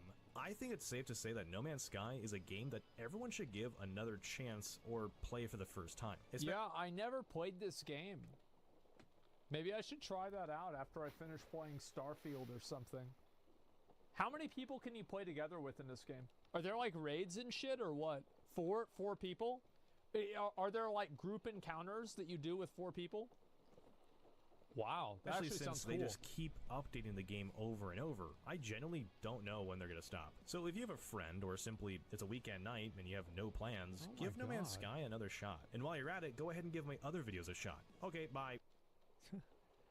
That's fucking nuts. Like, I had no idea this was even a thing. Like, that's insane. They just keep updating it. Yeah, like, what the fuck? There's the video, dude. Like, I'm so glad he made this because...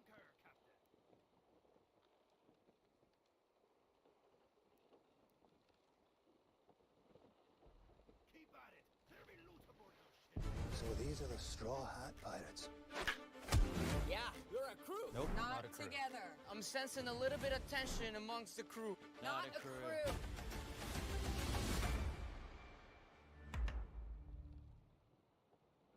This is my gaming rig. I Got built it. from 27 peak dashes. Start dashing. Ugh. Earn extra cash. Work when you want. Dash to it.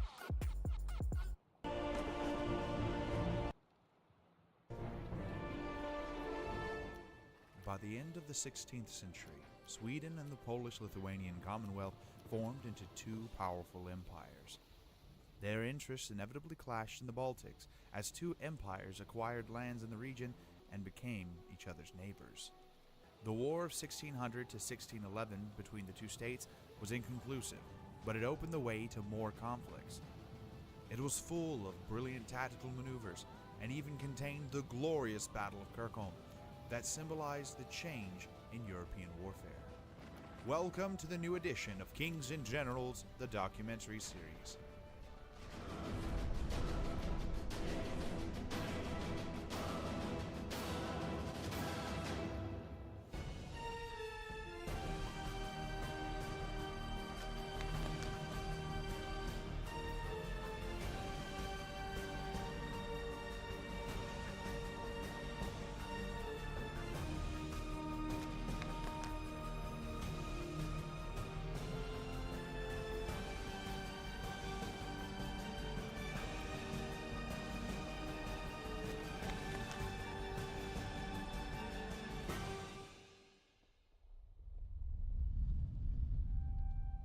Poland and Lithuania entered an alliance in 1385.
To thwart the last attempt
of the Teutonic Order to take over the Baltics, and it succeeded during the Battle of Grunwald.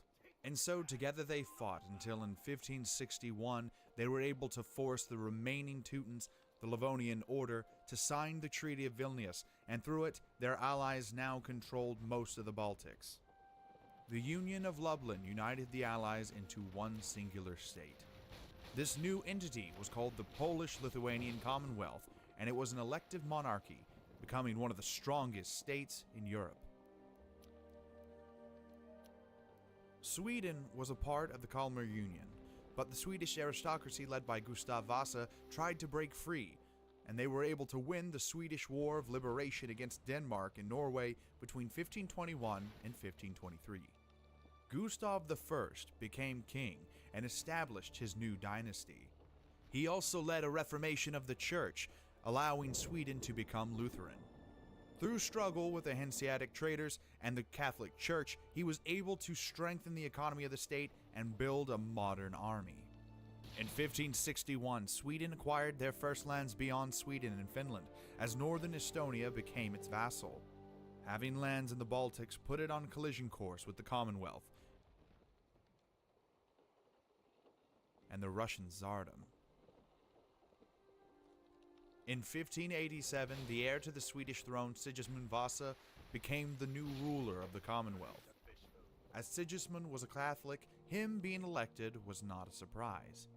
The Polish aristocracy considered him a good dynastic bet, as a war against Russia was a distinct possibility. In 1592, King John III passed away, and Sigismund became coronated as the new king of Sweden only 2 years later. Sigismund assured that he is going to respect the Lutherans and rule with the parliament's approval, but unfortunately he would fail to keep this promise. Swedish aristocrats led by the king's uncle Charles rebelled against him in 1597, and the king failed to gain the help of the Polish parliament and was forced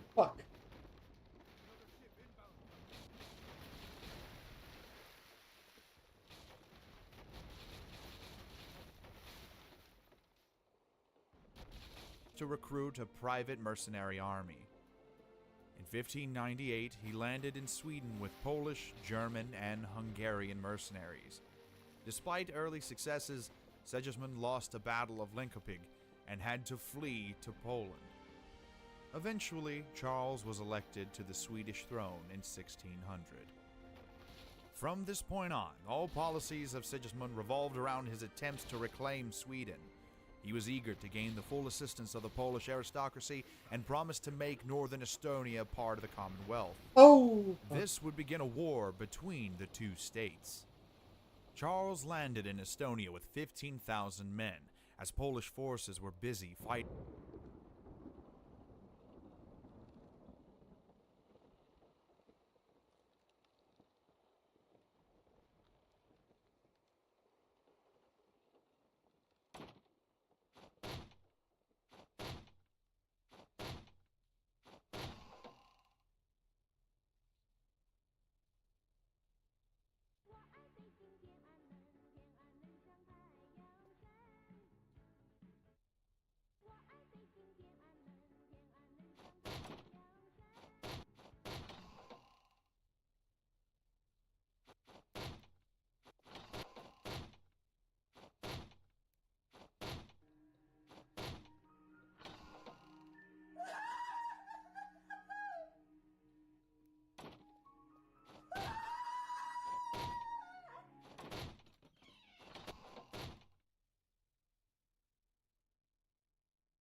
In the Moldavian Magnate Wars.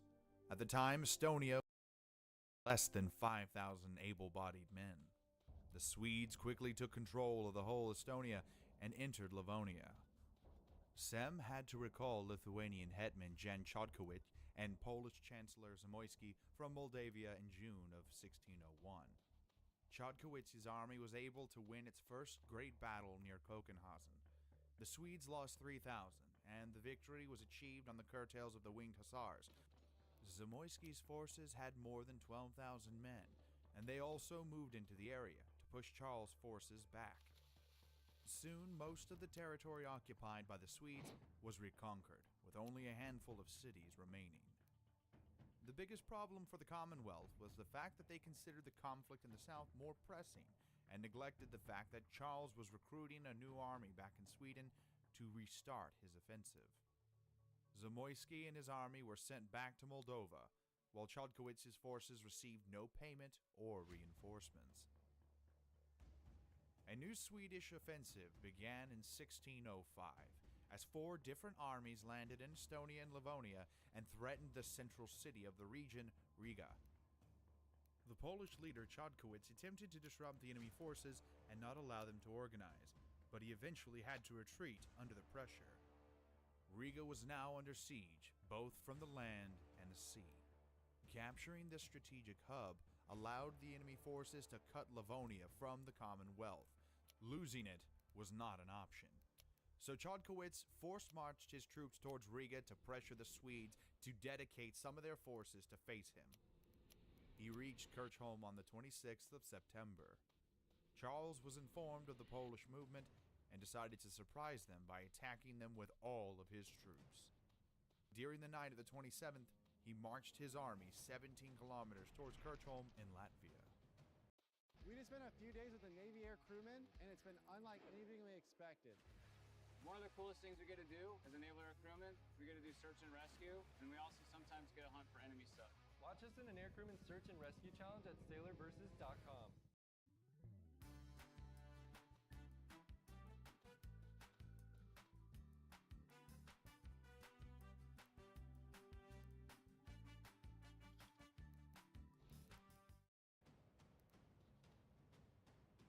With the sun rising, the Swedes lined up on the high ground, facing the Polish-Lithuanian army on the opposing hill.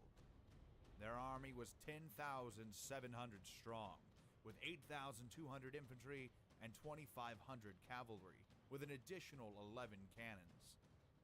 King Charles himself was in charge, and he formed his troops in 4 lines, alternating infantry and cavalry. The first line had 7 infantry tercios, and the third one 6.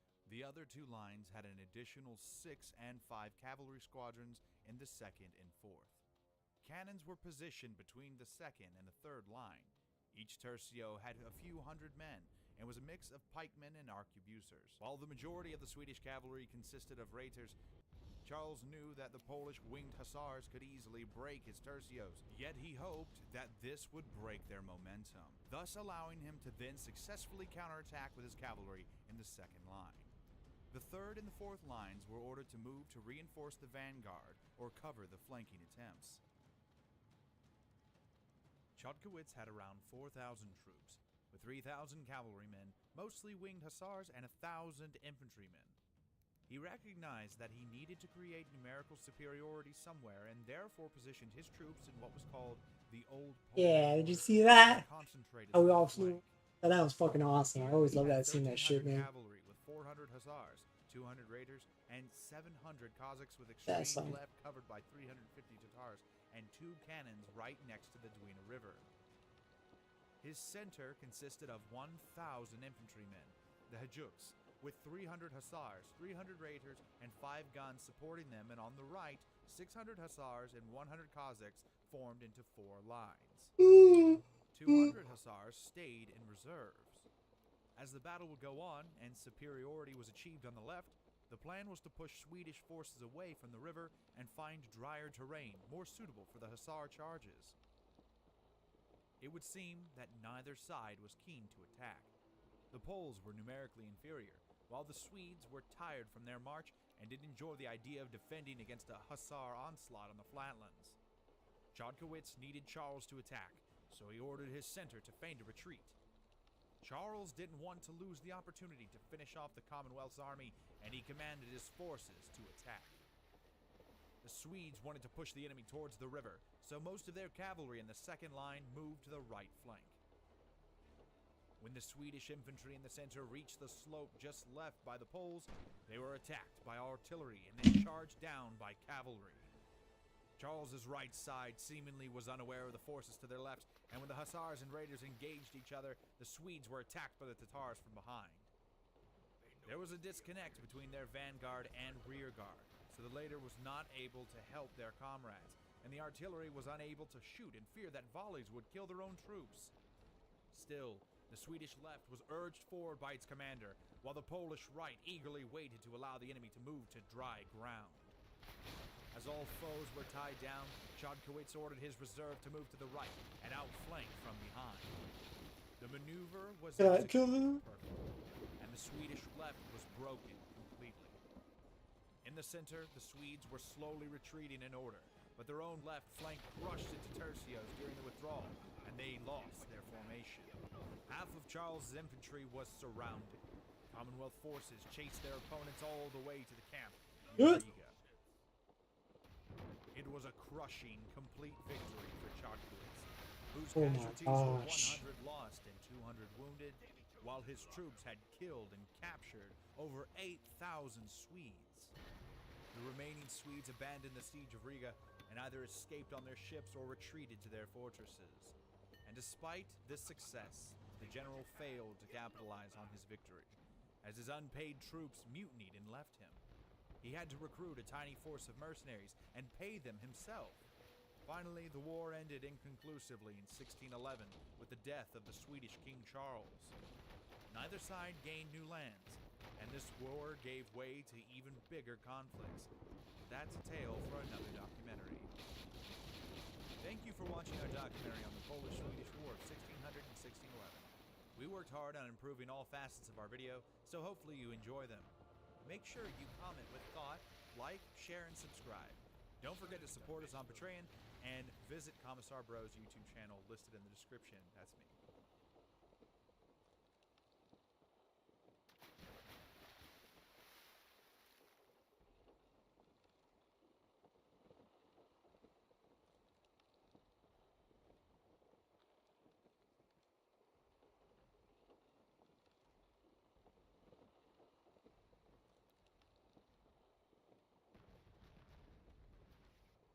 Because they're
This was Commissar Bro narrating for Nurican Phoenix's channel, and we will catch you on the next one.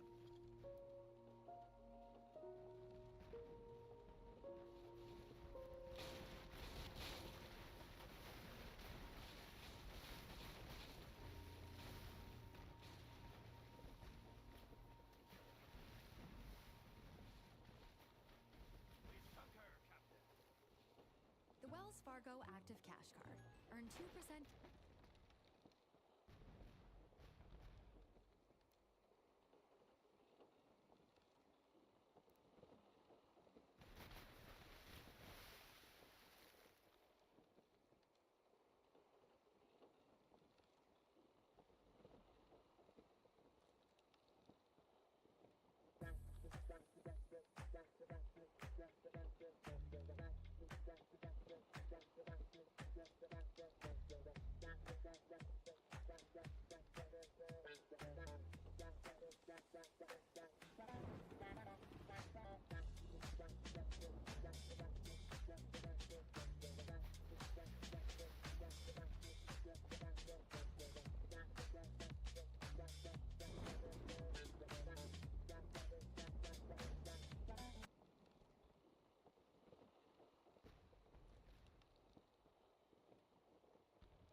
The year is 2005.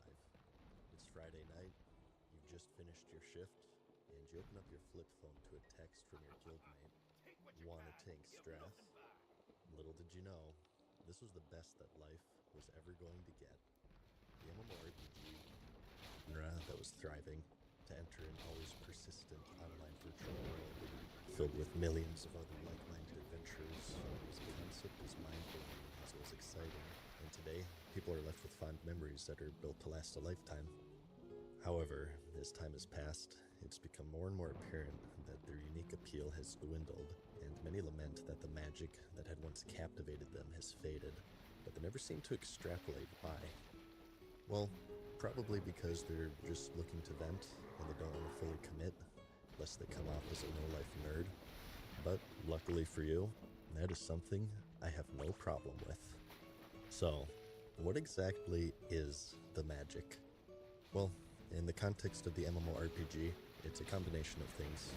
It's what you felt the first time that you stepped into this unknown world, and that's the word of the day here. The systems are unknown, the characters, the quests, abilities, spells.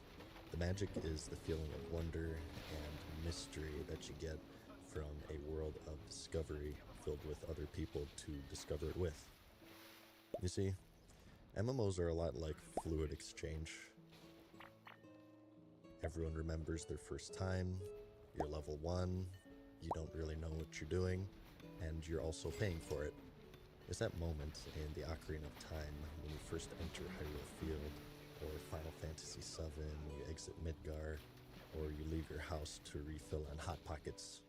It's the adventure and even the intimidation that comes from the unknown, and as soon as you lose that, you lose the magic because the unknown disguises the treadmill.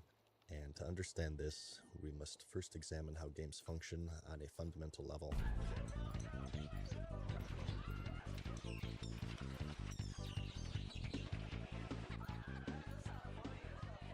So, why do games exist?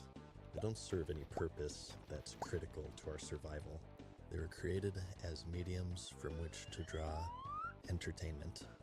Every game ever made is constructed to reward you for outperforming or outwitting an opponent, whether they be a robot or a person. In chess, the problem is capturing the enemy king without losing yours, and the solution is to outwit your opponent by busting out that queen on turn 2, yo.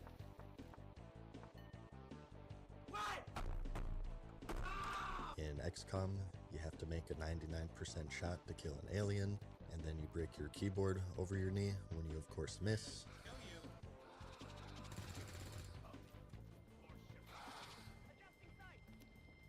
I quit. I quit! I quit! And in life, the problem is to not starve to death, and the solution is to work, making a large amount of money for someone else and a fraction for yourself until you die. And as for the MMORPG, much like life itself, you are handed many problems. If you are level 1, you must reach level 2 by killing enemies and completing quests. If you don't have enough money to buy things, you must extract it from the world by killing enemies and completing quests.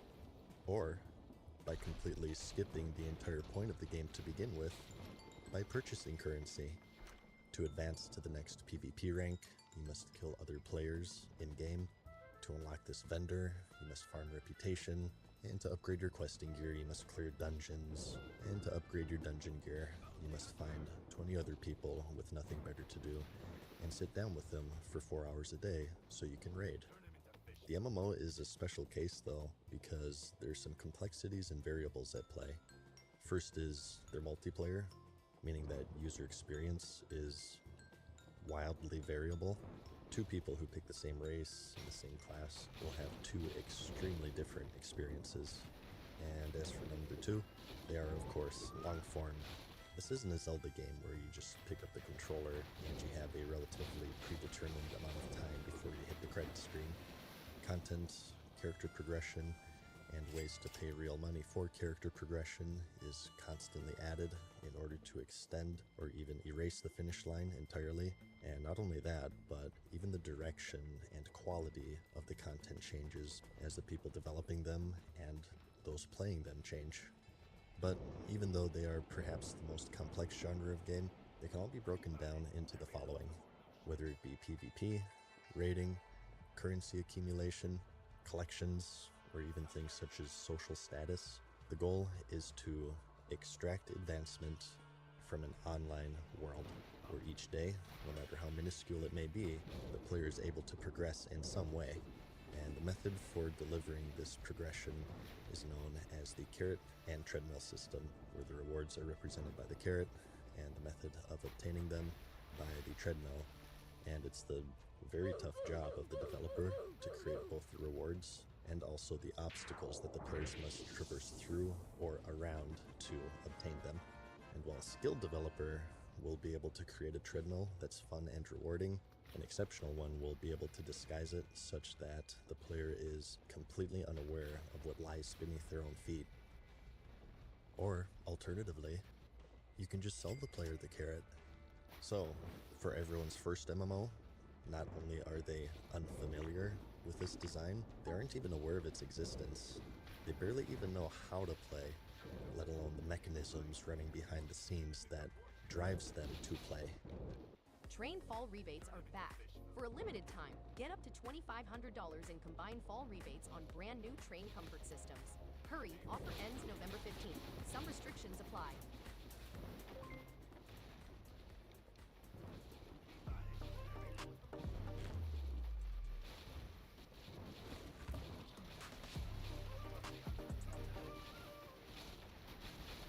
It's the goal and desire of the developer to manipulate their game such that when the players look at it, they don't see a treadmill. They see a fun and exciting adventure, because that is the feeling of wonder and mystery that everyone remembers from their first MMO, and that is what is associated with what is colloquially known as the magic, where new things are learned and skills are honed with each passing day. That is how most every MMO is designed. It's likely that's how they'll always be designed, at least in some way, but it holds one fatal flaw. When the appeal is derived from the unknown, it means that it's also fleeting. In fact, it degrades at a rate inversely proportional to how effective it is. The more fun you have, the more you play, and the more you research how to play or what you're going to be playing before it even releases on websites such as YouTube or Twitch, for instance. And so the player base is continuously drawing from this amalgamative pool of the unknown. It is a resource that is expended faster than it could possibly ever be replenished, because it functions similarly to everyone's favorite thing after MMOs. Drugs. This is your brain. This is World of Warcraft. This is what happens to your brain after playing World of Warcraft. This is what your family goes through. And your friends and your money. And your drugs. Any questions? World of Warcraft. Try it for free at warcraft.com. Yeah, it's that good shit. A good old dopamine orgy. But, like with any drug, you build up a resistance to it, and to obtain the same high, you must incrementally increase consumption. Over time, achieving the same level of satisfaction requires a greater and greater level of commitment. Get the mascot involved, that's right. The guy in the bear outfit. I'm so desensitized. It's gotta be just completely bananas to get me all. And developers have it tough, to say the least. Capturing the magic in the late 90s and early 2000s was a far simpler feat for a variety of reasons. Today, when you say MMORPG, anyone even remotely familiar with games knows exactly what they are. You can safely shut down your MySpace, because this isn't 2004 anymore. The genre has sort of been done, even more so than your mom. And it hasn't just been done, much like your mom, it's been redone, watered down, and re-watered down 1,000 times over, and the player now knows more, both as a whole and as an individual. And just as how this has progressed slowly over time internally by experiencing them, so too has it externally, as the world around them has also, of course, evolved. Yeah, you know that other MMO known as Life, where you get one character, PvP is always enabled. I'll get you, bitch! If you die once, that's it, and you have to keep doing this preventative maintenance on your food and drink bars. It's a little too hardcore for me. But as far as knowledge is concerned, social media in the late 90s and early 2000s was different than it is today, I suppose. Pictures loaded like this. eBaum's World was the most popular video sharing website, and thought was a word associated with a database website. And as for YouTube, it didn't exist. We now live in an age with data mining, streamers and YouTubers doing their blow-up doll thing at some amazing, oh my god, piece of news that you just have to see because this is so insane. Oh my gosh. The purpose of alphas and betas have shifted away from testing to advertising vehicles. And no matter how complex or intricate the systems are, no matter how many months or years they take to design, they are solved before they even release. Something that MMO developers have learned over the years is that the player must be protected from themselves. To create a treadmill that doles out rewards in a fun and healthy manner is a delicate procedure, as in a way, the player will fight against it. The treadmill must be as entertaining as the carrot is valuable, as a large discrepancy between the two will not stop them in their pursuit and sabotaging their own satisfaction in the process. If it is more efficient to tumble down a flight of stairs to obtain the carrot, that's what they'll do. They'll cast aside their own enjoyment of what is supposed to be a fun journey in exchange for this hypnotizing carrot, and going through any means necessary, even spoiling the actual experience in the process by doing horrible, unfun shit. And what's more, even if you, the individual, consciously avoid this, you're still affected by it because it's, of course, multiplayer. Knowledge is power.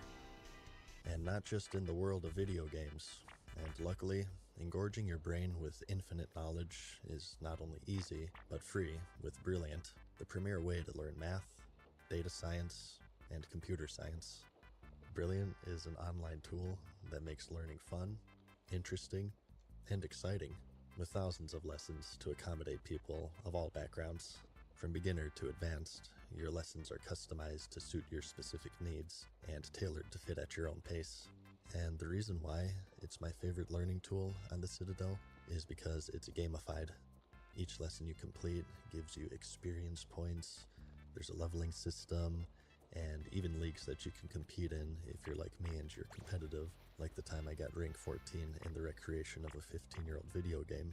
You know, just in case you forgot. But it actually makes it really fun and RPG-like, and it makes you feel like you make progress every day. You can take it on the go, on your phone or tablet if you want, and lessons can be as short as a few minutes, so it's not something that you really have to set time aside for in case your dungeon queue pops or something. You can get started today.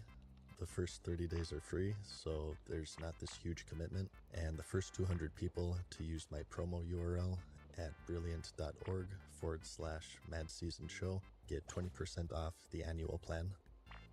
But knowledge in all forms is power. The availability of information creates a compulsion to obtain it.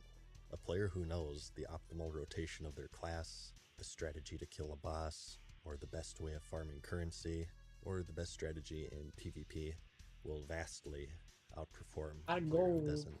They will get more opportunities, they will progress faster, and even putting that aside, the entire genre today is designed assuming that players are obtaining all of this information not from the game, but from third-party websites. I mean, it's to the point where you have World of Warcraft GMs just telling you to look it up on Wowhead. The person who blinds themselves to information and optimization for the sake of desperately trying to recapture the magic that attracted them to begin with is ostracized by their guild as dead weight, lazy, they will always be behind, and they will always have to have a bit of slack picked up for them.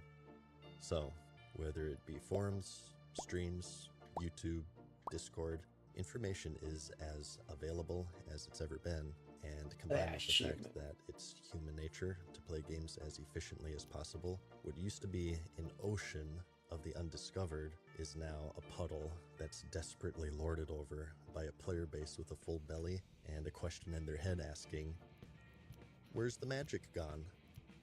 And that's not even getting to the worst part, and that's the fact that it is not going to change.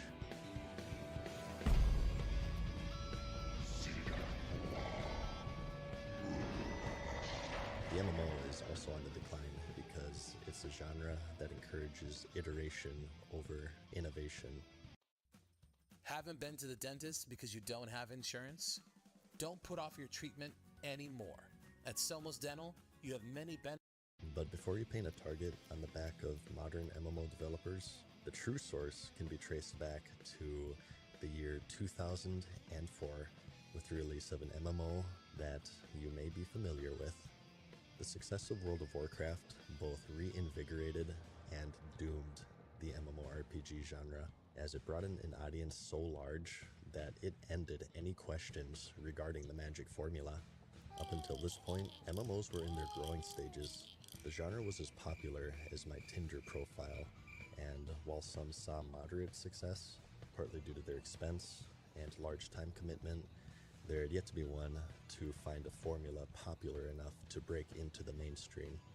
But because of this, experimentation was rampant, as developers were still trying to find what did and what didn't work, and as a result, uniqueness, ironically enough, was commonplace. However, when World of Warcraft hit store shelves in November of 2004, the answer from then on was theme park at the expense of sandbox, linearity at the expense of open-endedness, and handcrafted developer-made content over player-made content. The solution was discovered, and with it came the end of experimentation, and consequently, what followed was stagnation. Lord of the Rings Online, Warhammer, good luck with the second one by the way, Age of Conan, Aeon, Star Wars The Old Republic, Final Fantasy, whatever.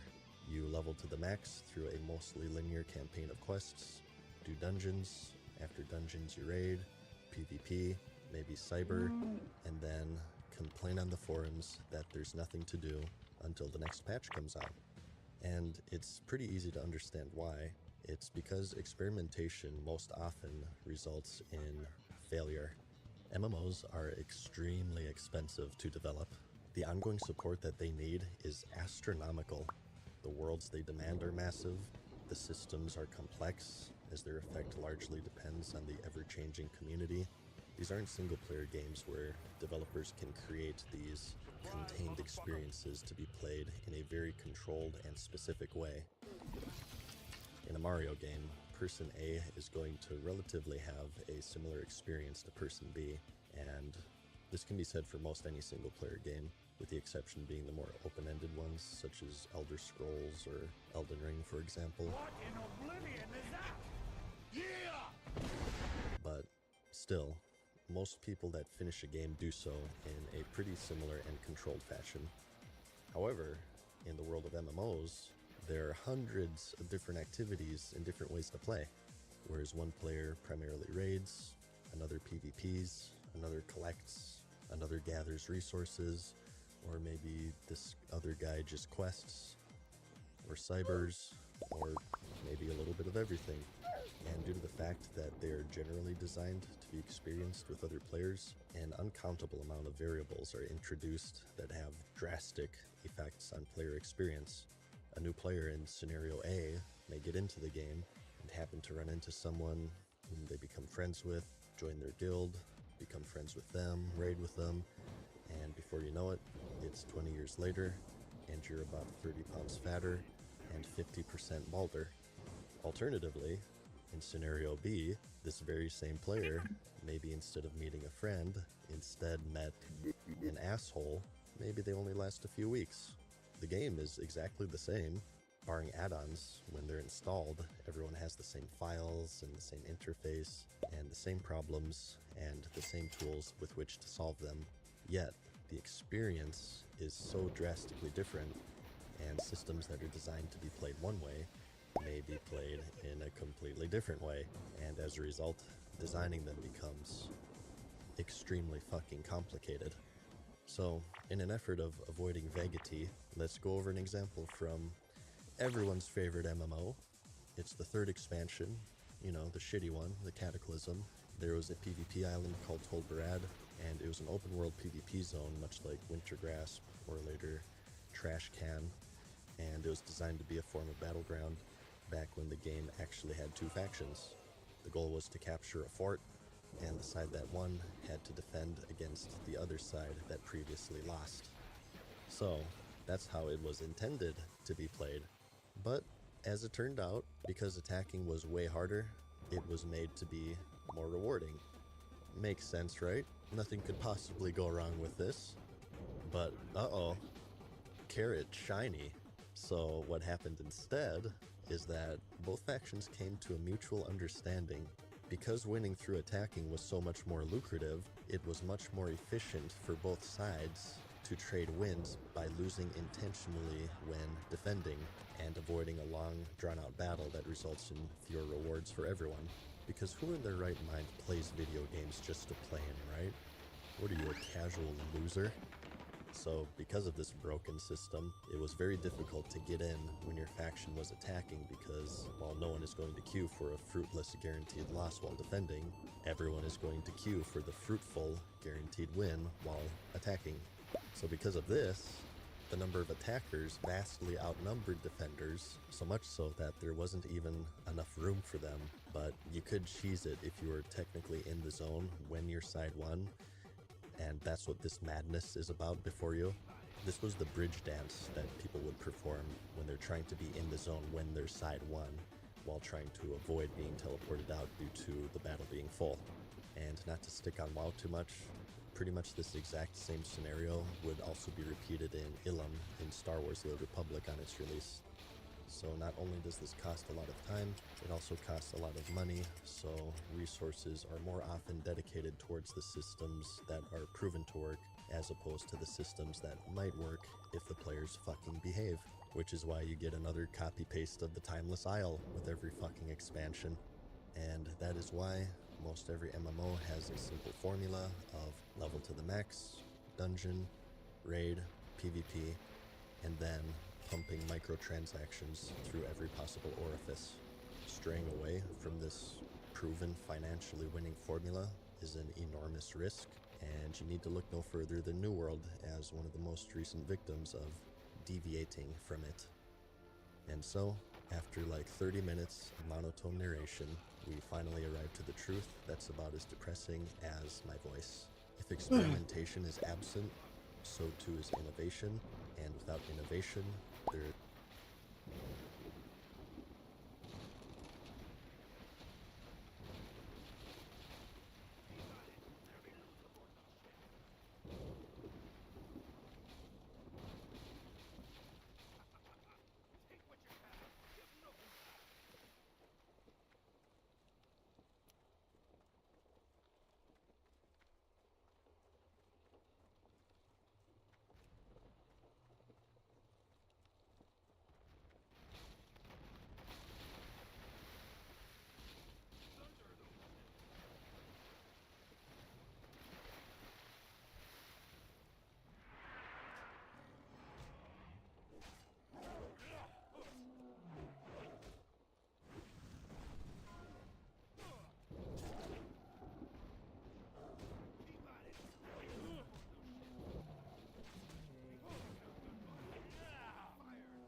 Here comes the bull.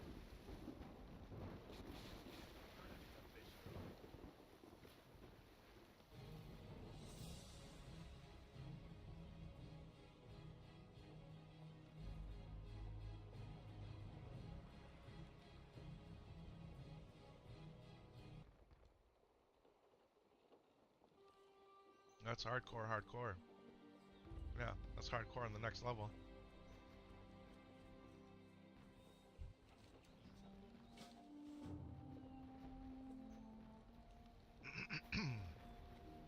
Man, excuse me.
Feel protected under our roof, so you can enjoy your dreams. America.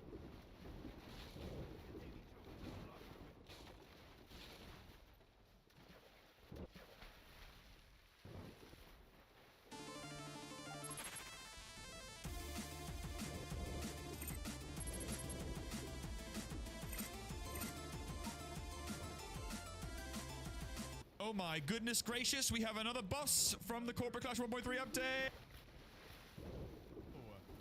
What is this? There's such a feel to it. Ip dip dip, my blue ship sails on the water. Like a cup or saucer, but you are not.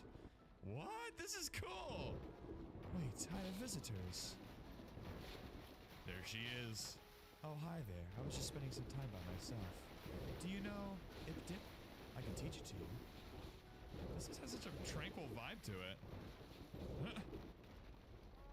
I'm guessing you're not here to exchange pleasantries. What? This is so cool. I've done nothing wrong. I'm not sure why you want to fight me. I really don't want to do this. What are those shadows? Oh! Whoa! This music! Okay, wait, what's this? Extra attacks. This cog has gained +1 extra attack. 2200. Alright, well. Oh, we're only at level 5 gags. Ooh. Alright, yeah, let's get some throw damage on. Let's get some throw damage going. Hoo-hoo! This song! What the heck? What is this oh my god. Alright, here we go. Yeah, this is cool. Oh my gosh, this music. Alright, that's sad that the lure didn't hit.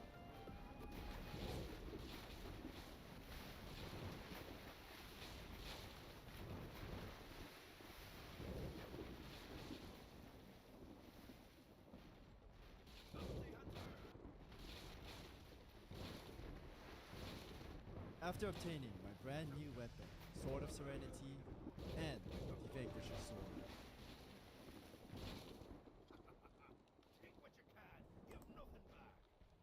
Hello, welcome back. On my magician. Heading over to my corpse, because I died. Was level 17, now I'm level... Jeez, it took me down like 5%. Level 16 again. I tried to take on those ghouls. There was 3 blue ones. And I was unable to do that. It was super close, but I died. So I'm going to be on my corpse room. I've got water boiling, making lunch. And we'll be playing on Magician for a little bit today. So the goal is to get to level 20 to get my new set of spells, and before I get to level 20, I'm going to make a trip to the Ocean of Tears. There's a vendor right after you leave Butcher Block, the second island on the right. There's a high elf merchant that sells level 16 and maybe a few level 20. Well, the level 16 spells, which you need also for research for your level 20 spells. So that might be a part of this episode. It might be a part of the next one. I'm not sure yet.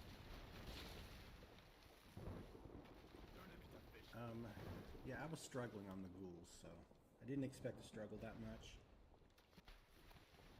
But that could be a tough camp to break up. Let's see what else is going on. I mean, not too much. It's just still learning how to play Magician better. It would be nice if I had a tankier pet. I prefer more defense than offense.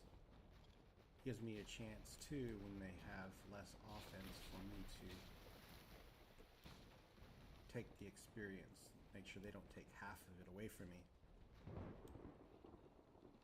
So the other cool thing about picking a pet that's not fire pet, like an earth pet, is you can still cast a damage shield on them, and that doesn't count towards their damage. So they have all the hit points, they have a damage shield.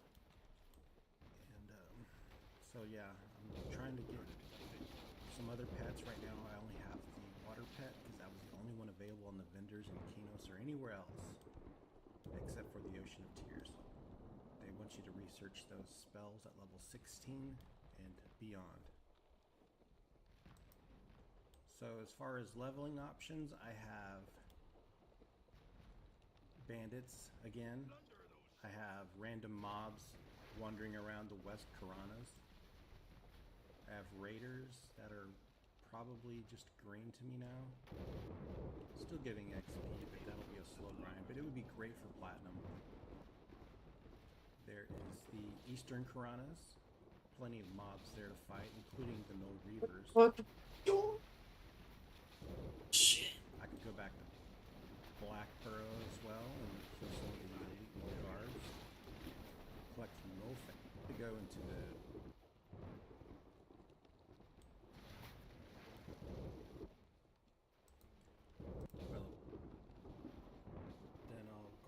renew his elements.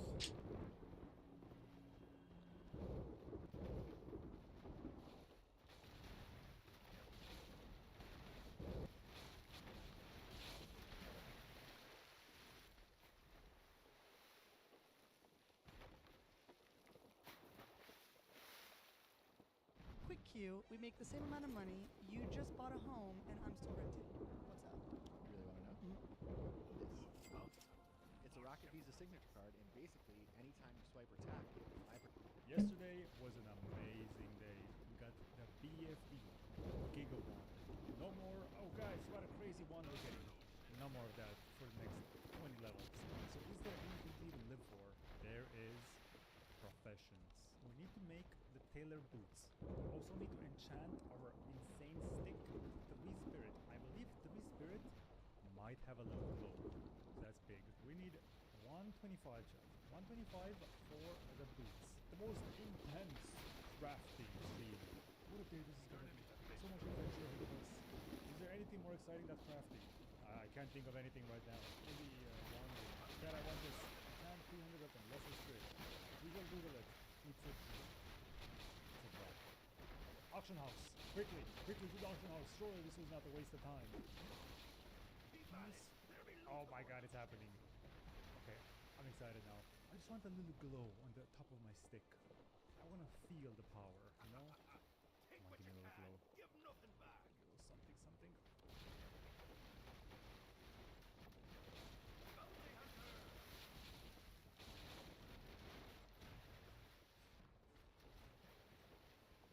Did you guys see anything? There's nothing. There's only darkness.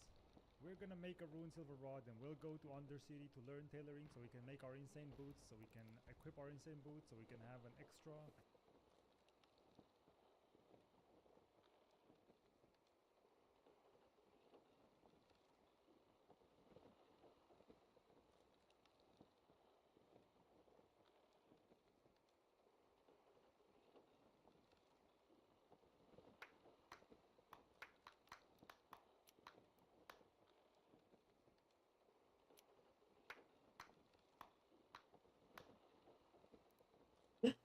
clapping. And it's just,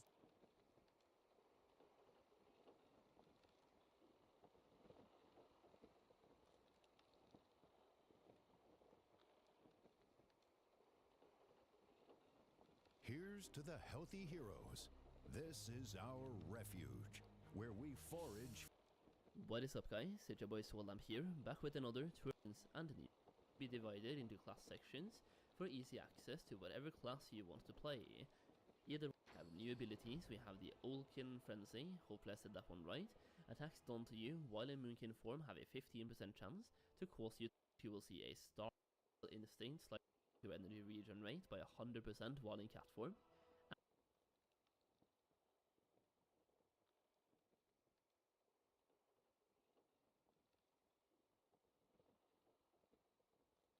What's going on, everyone? It's me! Mod. Right, team, thank you for downloading. We hope.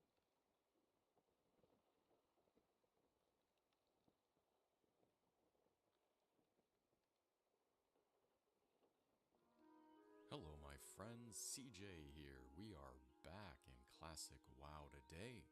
Continuing 10,000 gold, man. For 11,000. Almost. We made it to Let's go. last time. And now, well, we need to start questing. And yeah, well, let's just let's take out this guy immediately. We need to do that, right? Looks like we need to get some cobalt candles, some gold dust, and scout through the Fargo mine. Excuse me. This is gonna be interesting. I hate mines. They are a very bad thing when you're in Classic WoW, right? Because there's so much that could go wrong. But as it is, we'll see. But we need them to do quests. So if we're, hopefully if we're smart about it, then we can, we'll be able to do what we need to do. We can heal, so that is good. Actually, I need to give myself this buff. Yeah, Blessing of Might. That is going to help with our attack power.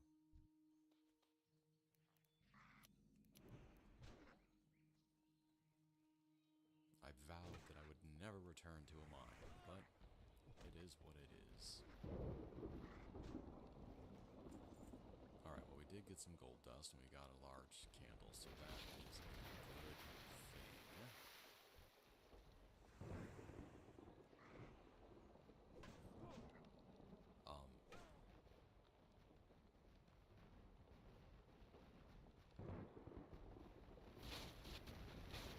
I think I'm late on my car insurance. Good thing.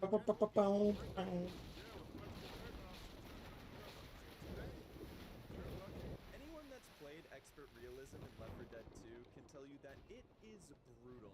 So brutal, in fact, that the achievement for completing a single campaign on this mode is just as rare as beating every campaign on Expert alone. You either have to be really skilled or really dumb to put yourself through this. But you see, I am incredibly dumb, and that's why today I'll be attempting Expert Realism by myself on all 5 of the game's campaigns. And you know what? We're getting the gnome too. Welcome to Solo Expert Realism, a difficulty that I wouldn't wish upon my worst enemy.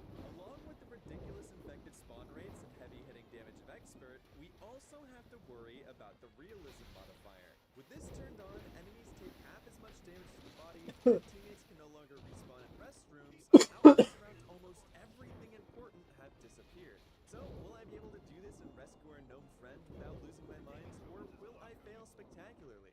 Well, there's only one way to find out. I mean, hey, what's up, Fernat? That's been a little... No! Ah! Run! No, wait, there's even more enemies! Don't heal me! Wait, I can't move! Nick! This is not looking promising. We begin our journey with Dead Center, where we have to navigate through a city to reach our escape vehicle in a shopping mall. I chose to start with this campaign because I remembered it being the easiest, and at least initially, this seemed to be the case. I had a few hiccups due to the fact that I couldn't get my controller sensitivity working with the PC. I might have turned it down a little too much there. But even turning at Mach -10 wasn't enough to stop me from finishing the chapter. After that, I switched over to mouse and keyboard, and got a big ego. I thought to myself that this challenge was going to be far easier than everyone made it out to be. Then I started chapter 2. Oh no. Okay, well, you know, we tried our best, and that's truly what matters, you know what I mean? Everything is on fire, and I don't know why. Oh, hello. Of course. Of course. No, you ass! Okay, well, don't exactly have the range there. This chapter showed me how expert realism earned its reputation. Hordes and special infected are just constantly spawning, and it takes way more time to kill anything. Because of this, I ended up dying a lot in the first half of the chapter. But somehow things got even more tricky whenever I got to this part. Surely there's a safe room in here, right? Like, I'm not crazy. Don't you dare do what I think you're gonna do. No! Damn it! Oh, it is. Okay. It is a whole that section. Oh my god. Pain. The special event for this chapter requires you to bring a case of cola back to the gun shop. And it sucked. The entrance to the store gets flooded with never-ending infected. So shooting and bashing always ended worse for me than the final season of Game of Thrones. I found that the only way to beat this section was by finding a distraction item and using it as you make a break for it. Even then, however, victory definitely wasn't guaranteed. Onward! I only have one pipe bomb. One pipe bomb in a dream, chat. Oh, this is a lot less. Fuck you. Okay, that's not good. Boomer Bile would have been better. Boomer Bile definitely better. Oh no. There is no shot. What do I even do in this situation? Bro. What the fuck am I supposed to do? So, yeah, this was pretty bad. What makes it even worse is that even when you get the cola, there's still one more thing you have to do. This is the farthest I've made it. I'm not gonna do anything dumb. Oh, dude, how is there still more? I fucking knew it. How are there so many infected? Holy shit. That's not good. What? Are you? I'm gonna fucking lose my mind. No! Dude, what do you mean? I was moved. That's so stupid. First stacks, by the way? Yeah, I know. I know. Don't remind me. Dude, honestly, if we can beat this mission, I'll call this a successful day. This is how bad it's gotten at this point. Okay. Oh, we're gonna fucking kill myself. No way, dude. If there's a tank that spawns, chat, I think I'm actually going to have an aneurysm. Okay, maybe you're not booking it. Hold on. Okay, yeah. Where, though? Oh, behind us. That's good. That's okay with me. I'm going this way now. Wait, what? Whoa. No, Nicholas. Nicholas, not like this. Oh. Yes! We're done with the mission. Fuck you, Nick, for trying to sabotage me. Somehow, on the second go-round, I was able to slip past the tank and finally move on to Chapter 3. It should be noted that if a teammate is killed in the last chapter, they'll respawn with half health in the following chapter, making it a strategic decision to unalive them if they're below the threshold. I personally didn't care, though.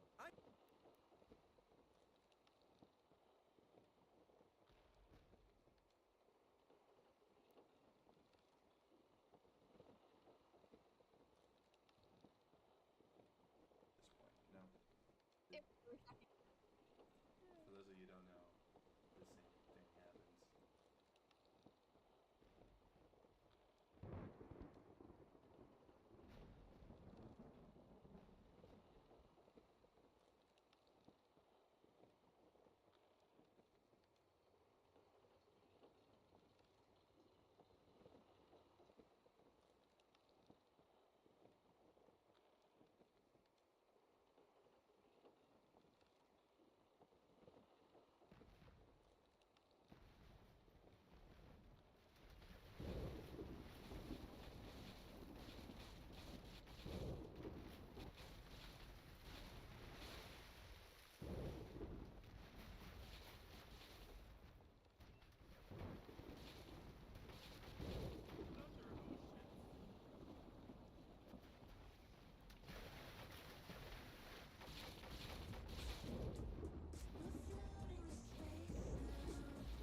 second with the car? Hello? I just need to say goodbye. I understand. Well, this is it. Stop making harder than it needs to be.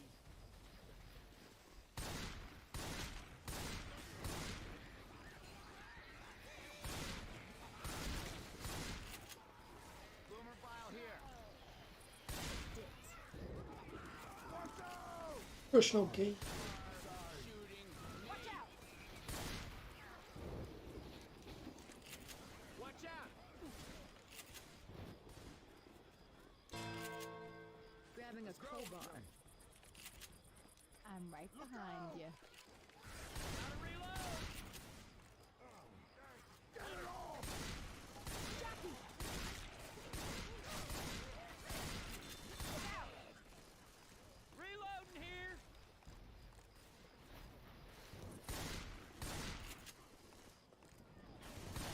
Ammo.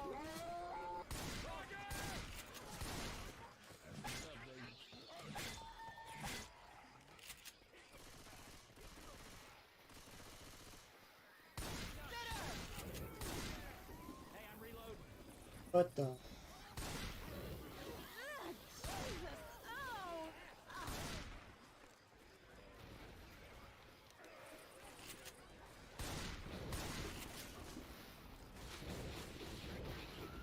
you think the zombie left the lights on for us?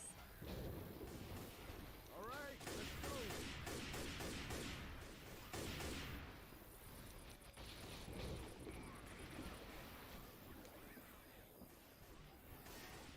Oh, Lord, not another smoker. I hear you. I'm coming.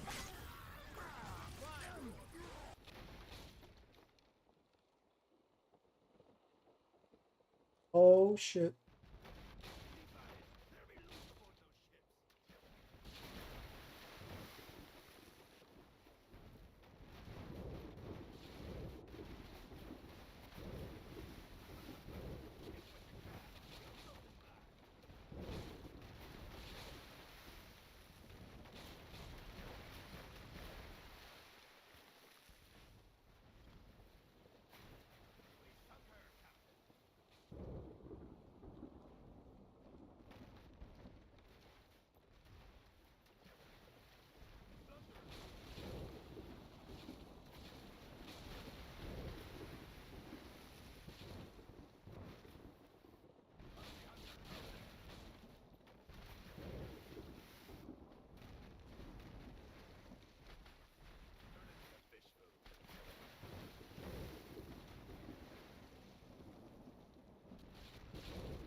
Now I'm doing the stupid quest. Which honestly, I love all this ridiculous nerd shit. Oh my god, is it so nerdy. Retrieve the mirror's cowl from the Bloodstorm orb and bring it to Torgin and Hammerfall. There is no doubt in my mind that a powerful warlock resides within the walls. Like, Jesus Christ, dude. 1986 happened. D&D's cool now. You can chill. God. What you just said in that voice that you just made my night. Oh, did it? So, like, you have no idea. I've resorted to being close. It's been bad.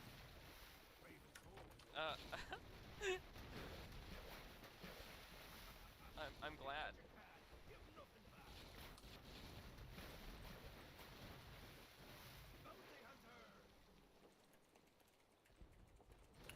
Also, this carnage is acting quite well.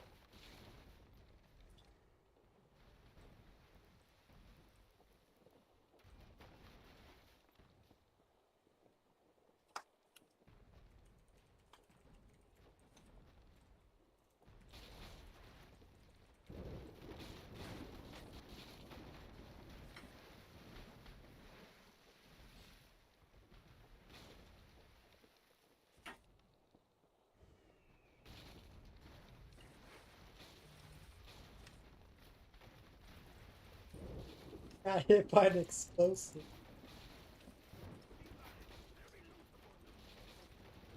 The damage was killed.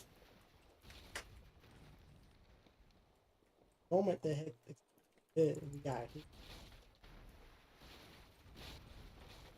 sadly, I'm gonna have to leave you for now. Okay. I will ping you when I feel like coming back online.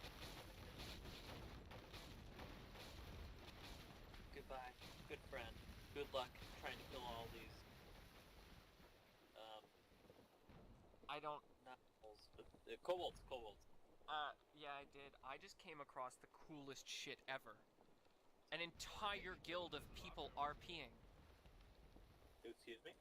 The server that we're playing on is a roleplay server. Yeah.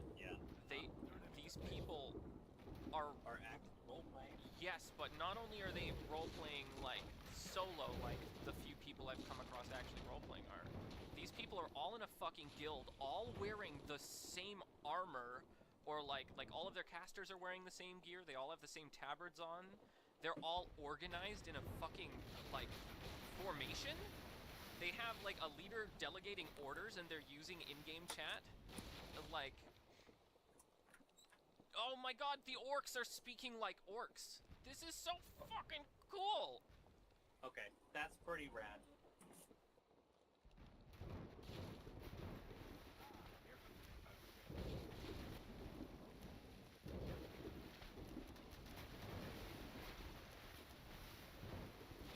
Oh man.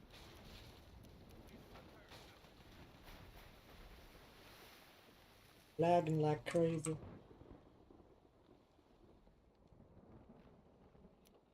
Yeah.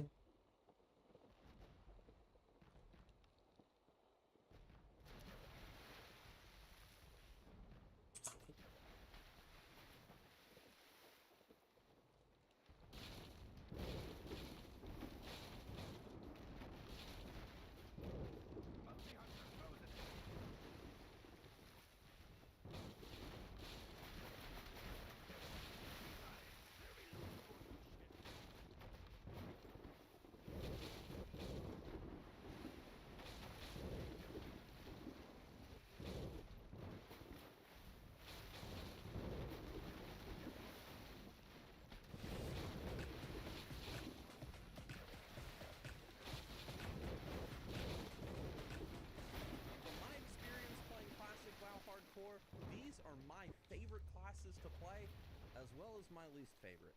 You guys get ready, because like this video is going to take the whole about this thing. Here we go. Let's start with the 3 favorites, then we'll do the 3 least favorites. Before we dive into the video, though, we have to thank this channel's sponsor, Zygor. Zygor is World of Warcraft's ultimate add-on and also the sponsor for this channel, so I wanted to give them a quick shout out real fast. If you're looking for awesome leveling guides, achievement farming guides, mount collecting, gold making, you name it, guys, check out Zygor today. Link down below in the description. And after trying out Zygor's free version, if you decide to upgrade to gold, be sure to use Nixium for 20% off. Thanks, guys. My first favorite class for Classic WoW Hardcore is the Warlock. Now, I know what you guys are going to say. You're going to say, dude, Warlock is easy mode when it comes to Classic WoW Hardcore. And you know what? You are 100% correct. With the Warlock, it doesn't matter if it's Classic WoW Hardcore or just regular leveling. The Warlock is just such a fun class to play in Classic WoW. It's so easy to fall into the class fantasy of the Warlock. Summoning demons, using health stones, consuming people's souls. You get that free mount at level 40, there's good survivability, the life drain, the health stones, fear is a godsend. Warlocks are just fun as a class in hardcore because you can do so much with them.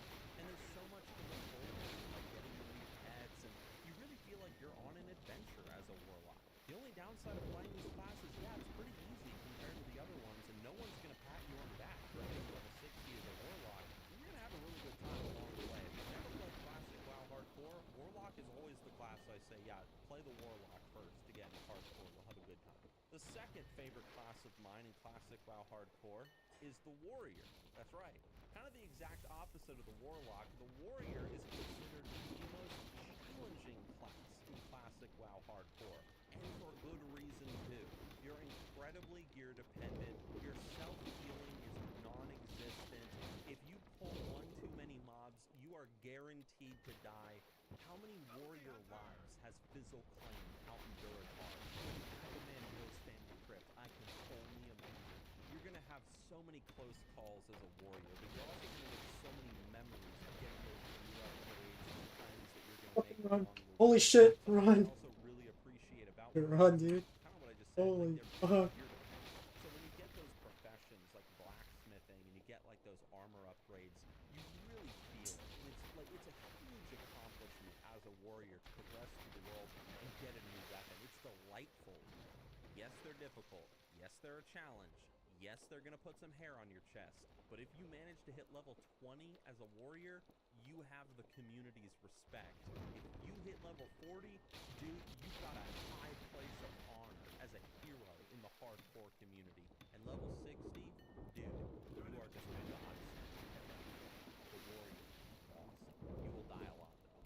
And number 3, my third favorite hardcore class. This one's gonna come as a surprise to some people because nobody talks about this class. The Shaman. Why does nobody talk about the Shaman when it comes to Classic WoW Hardcore? The Shaman is fantastic in that it's a class that can do so much. You can be like an enhancement shaman, for example, running around as a melee dude, you know, killing people with those Wind Fury crits. You could be an elemental shaman playing like a mage, casting lightning bolts and stuff. The totems, man, totems are so useful as a shaman. Like putting down a fire totem just to blast people as you're meleeing down multiple mobs. Putting down a, what's it called, a grounding totem? Like if you're being chased by a ton of mobs by accident, throw that grounding totem down and it slows them all down and it allows you to escape. Shamans they have self-healing, but it's not too overdone to the point that the class feels like boring or too easy. You get Ghost Wolf, Shaman is just great as a hardcore class. And the best part is going on those class quests to get those totems, dude, like it feels like you're on a real adventure as a shaman going out and questing through the world and encountering all manner of horror. Like, I love the Shaman, man. Shaman immediately immerses me straight into the hardcore challenge. So I think it's great. But now let's talk about the part that everybody has been waiting for. The 3 classes that I think are the worst when it comes to Classic WoW Hardcore. I would actually encourage you guys to pause the video right now and leave a comment just saying, what do you think are the 3 worst classes? Or maybe not the worst, but just the least fun. And now here we go. The first class that I think is the most boring to play in Classic WoW Hardcore is the Paladin. Now I confess to you guys, my highest level hardcore character at the moment, not like, you know, the highest I ever got to, but at the moment, my highest level character is a Paladin. And I have to say that Paladin is such a boring class when it comes to hardcore, and for a few reasons. The first reason is the fact that Paladins are like easy mode in hardcore. You have great self-healing, you can bubble, you can do lay on hands, combine that with a little bit of alchemy and potions, you are unkillable as a Paladin. Paladin, in my opinion, is even easier mode than playing a Hunter or Warlock. But the thing is, like with a Hunter, you have the whole thing of training your pet and getting ammo and feeding your pet, and that's all cool, you know, taming like new mobs out in the world, that's fun. With the Warlock, you got all the different spells and abilities, and the Warlock is just an interesting class, but Paladin, it's just the auto attack class. You're just going through the hardcore challenge, you're not really under that much threat compared to other classes, and you're just auto attacking everything down. It's pretty dull, I have to admit. Like for the hardcore challenge, you don't really get any challenge out of it. It's pretty dull. Now keep in mind, I love the Paladin as a class in general, but if you're looking to play hardcore, I would never recommend a Paladin unless you just really want to take it easy mode. The second class that I would say is my least favorite in Classic WoW Hardcore is the Priest. And I'm going to tell you why. There's 2 big reasons why. The first reason why is, as a priest, you are 100% going to be wand dependent in Classic WoW Hardcore. You can't go and trade with a mage and get a ton of water, so if you're going to play like just pure spellcaster priest, you're going to be drinking water constantly. you're going to be buying water from the vendors, you're going to lose your money really fast. You're pretty much, as a priest, forced into going full-on wand mode. And it can be fun, I admit, and I've had fun being an enchanting priest and making my wands and stuff and leveling up the wands and whatnot. But combined with the fact that priests also have such incredible self-healing, kind of like paladins, you're just pretty much sitting there, no real threat, no real challenge to it. You're just kind of going from here and there, wanding down mobs, and then kind of working towards your next wand. And that's pretty much the whole experience. That's the first thing, though. The second thing, though, that people don't really talk about with the priest, and this is why priest can be, like, very not so fun in hardcore. Playing a priest, like, if you have any sort of issues with anxiety, the priest is terrible. Because the thing is as a priest, everyone is going to want you to heal their dungeon group, right? Everyone's going to be like, oh, you're a priest, you know, come heal Dead Minds, come heal Ragefire Chasm, you know, whatever it is, Shadowfang Keep. And the thing is like, on Modern WoW, in the normal game, if people die in the dungeon, you know, just revive, whatever. But when you play a priest on Classic WoW Hardcore, if somebody dies because you messed up and you didn't heal them, these people are trusting you with their very lives. And this could be for any healer, whether it's like a paladin, a druid, but you know, priest is the healer. I mean, come on, it's the healer class. So if you have any sort of issues with anxiety, dude, if you run a dungeon like I did as a priest, damn, like you feel the pressure of it. You're like, oh man, like you really don't want to mess up. So, but that can be fun for a lot of people, and maybe I'm just a little too into it, but I don't like the priest for that reason, in my opinion. And the third class that, at least for me, is the least fun in Classic WoW Hardcore, this was really hard. It was really hard to choose a third class. It was really just those two that I wanted to pick on. But there's one more that I would say is not very fun. They can be in some respects, but they're not fun overall, I think. And that is the Druid. Now here's the thing about the Druid. The Druid is a really cool class in that they're very versatile. They can do pretty much anything. They've got a ton of cool buffs that they can apply to themselves. They've got some decent self-healing and stuff, and they can fulfill any role. You could be like a warrior-esque druid playing as like some big beefy bear tank. You could be a DPS cat, kind of like a rogue. Rogues are a lot of fun in Classic WoW Hardcore. Or you can be a spell-casting balanced druid. But the thing is that unfortunately, druids fall into that issue where they can do everything, but everything that they can do, another class could do it better. Like, would you rather play as a bear druid and play hardcore like that, or play as a warrior? I think the warrior, you're gonna have a lot more fun. Would you rather be the cat or be the rogue? I think rogue's gonna be a lot more fun because you can vanish and sap mobs and pick locks and stuff. You know, would you rather be a balanced druid and run out of mana every 2 spells, or be a mage? So I think that like druids are cool as a hardcore class and they can be fun, but I don't know, I just think that they miss the mark a little bit, at least for me. I've never really been able to get into playing a druid, and if you were to tell me right now, like, hey, you know, make a druid and start playing him, I'd be a little towards the idea, I admit. Really hard choice though, really difficult in terms of choosing a third class that I thought was kind of compared to the others. What do you guys think though? What are your 3 favorite and what are your 3 least favorite? Leave a comment down below. Thank you guys for watching.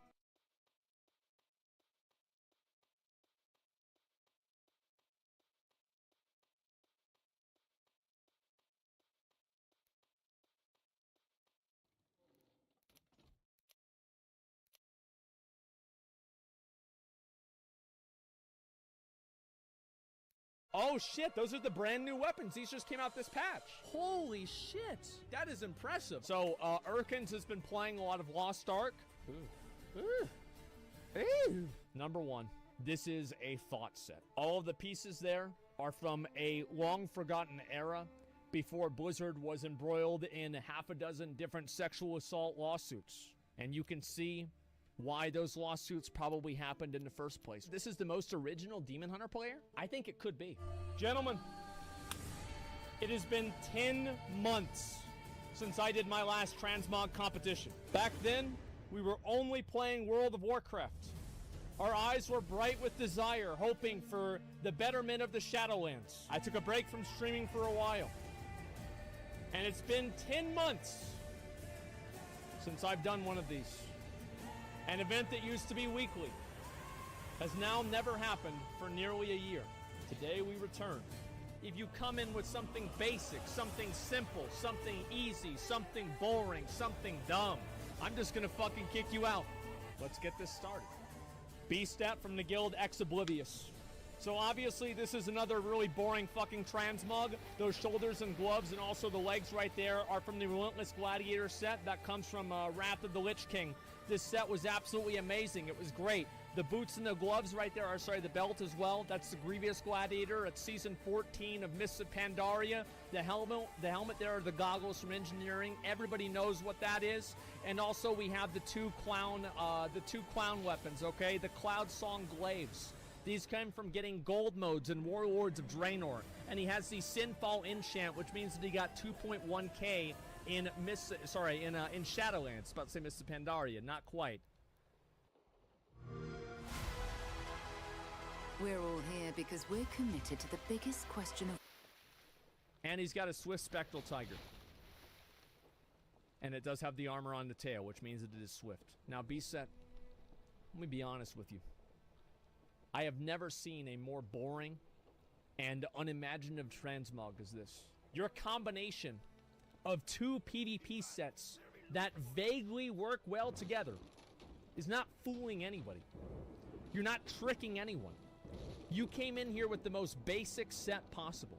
And this right here is exactly why I need to do these more. It's because I need to put people like this. I need to put them out there. I need to show what can happen. This is not good. That tabard right there, I believe that's a tabard from PvP and Shadowlands. This is a shit set. You need to come up with something more original and a little bit different. Putting two PvP sets together is not enough. Kursami the Awakened. Using one of the new swords from Tazavesh. I like that a lot. With the gloves right there from, that's the gloves from, that is Tomb of Sargeras. That's the rogue gloves as well. And get that away, Goran. Removed. You're done. Get out of here. Get out of here, Billy. I don't want to see you. I'm not going to deal with that. The rest of these pieces, I think, do look relatively good together. That chest piece right there comes from Antorus. That's the rogue set as well as the belt. You got, obviously, the utility belt of a bunch of stuff, etc. And I generally like this set. Even the face mask looks pretty good. I think that face mask comes from Mists of Pandaria. Now, the BLM, the thing is, like, I kicked that guy out. There's a reason why I kicked him out. Is because he had a name. It's like, it's an edgy boy name. This is going to be an attention boy that causes trouble the whole fucking time. So we just got rid of him immediately, and that's all there is to it. I can tell. Awful boots. That's really what the problem is here with this set, is these boots. These are Shadowlands boots. I believe these might be the Venthyr boots, but I'm not 100% sure about that for leather. The sword is fucking amazing. The other dagger is also fucking amazing. I like both of those. I think that's the Sinful Gladiator's dagger. I'm not 100% sure, though. This is really, really good, but the boots are not good enough. Do you have a mount that goes with this set or not?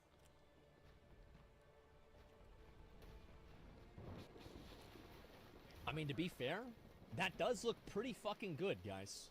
And it actually, like, the mount actually matches a lot better with the armor. So if he's riding that, that actually is saved. Like, straight up, because of the armor on the horse, and, like, the boots look a lot like the horse's armor, I think this is really decent, okay? I'm a fan of this. I like it a lot. Good fucking job, man. The boots match. Yeah, the boots absolutely match. They look great.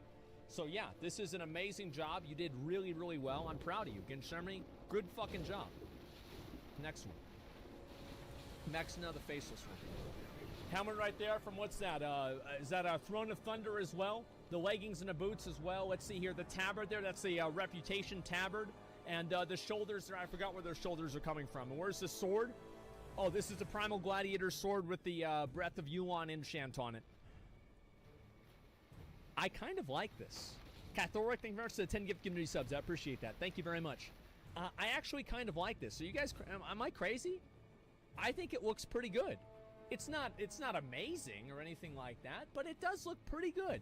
I like it. It's solid. Yeah, it's really well put together. I think all the pieces look great. And just in general, I think this is a really nice looking set. The helmet is not that good. I think the helmet does stick out a lot. It sticks out like a sore dick. Two of them. Two big green ones, specifically. Do you have a mount? No. That is your mount right there, Mr. Bear. I think this set is decent. Is it probably going to be a top contender? I would say it's not a top contender. However, it does look nice, and it looks better than many of the other ones, okay? Let's look at the other ones. High Lord Ganardro. This is not a set, and you know this is not a set. This is a full set, if anything. So do you even want to be light? Give me strength to shatter these bonds. Okay, all right. That is kind of cool. So let's look at what he's got here. He's got obviously the Ashbringer artifact appearance, those shoulders, and also the belt, or sorry, the leggings right there. Those come from the mythic, what's that, Paladin set from a Nighthold. The boots and also the gloves there come from the, what are the boots and the gloves from? Those are from Mythic Trial of Valor. The belt, and also, yeah, just the belt comes from the class order hall for Paladins, and the chest piece comes from Mythic Trial of Valor as well. And the helmet is one of the Blood Elf exclusive helmet items, I believe. I'm gonna be honest. I really like that. That's the cloak. That's a, I think that is the Season 9 PvP cloak, right? Phoenix Wing cloak? No, it's not. Okay, Phoenix Wing cloak comes from Kale Thoss, I believe. Wrath PvP? Really? Yeah. I think I like this. I actually do, because he's like a Blood Elf Paladin. Like, this is a very strong racial set. It's got a Paladin theme to it, and it also has the Blood Elf theme to it as well, and it fits together, because the Blood Elf pieces don't feel completely out of place with the Paladin pieces and vice versa. Because of that, I think this is a really, really nice set. Let's see your mount. Oh, he just flies. Light be with you. I think that's cool. Yeah, I ride no mount. That's fine with me. What do you guys think? I think this looks fucking badass. I really do. I actually really like this a lot. I think it looks really, really cool. And I'm a fan, man. I like it. Yeah, this looks good. Good job, Norwa. Wasim Jim? Lord of War? Hey, I'm actually not MVP, okay? I can't imagine what's more boring. Your transmog or your guild name? Did you really think you'd come in here with the Blackrock Foundry mythic helmet, belt, gloves, sorry, not gloves, legs right there? And also the, oh wait.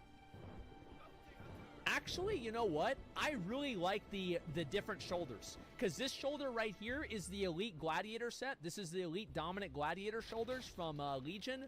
And these shoulders right here are the Mythic Blackrock Foundry shoulders. So he's going back and forth. What do you guys think about this? I think this is actually kind of cool. It is almost a full set, but it's not. And those boots right there, those come from the Garrison. Those are the Iron Horde boots, and you have an entire set you can turn in for like Iron Horde scraps. And then the weapon there obviously is the Black Hand that comes from Black Hand, and the enchant on the weapon is the Sinful enchant that you get from getting 2.1k in Arena in Shadowlands. So I think this set is okay because you have that mix and match. If you didn't have that, this set would be the biggest L that I've ever seen in my entire life. Get on the mount. Come on. Well, let's go.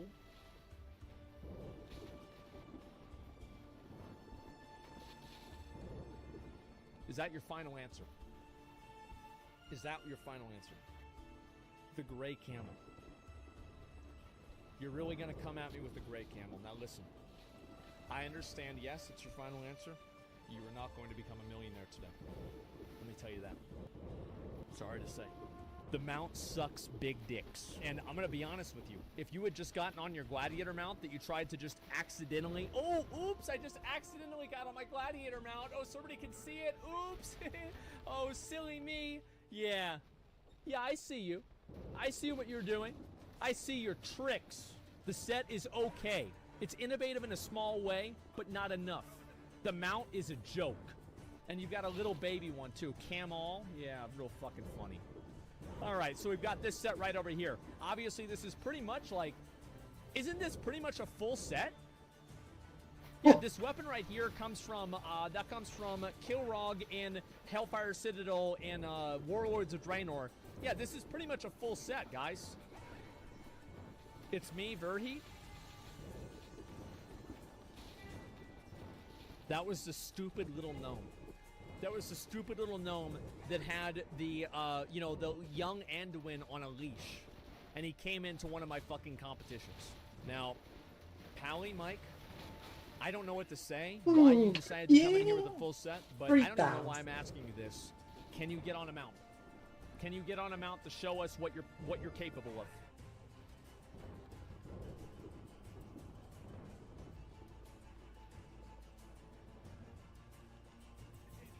Thank you.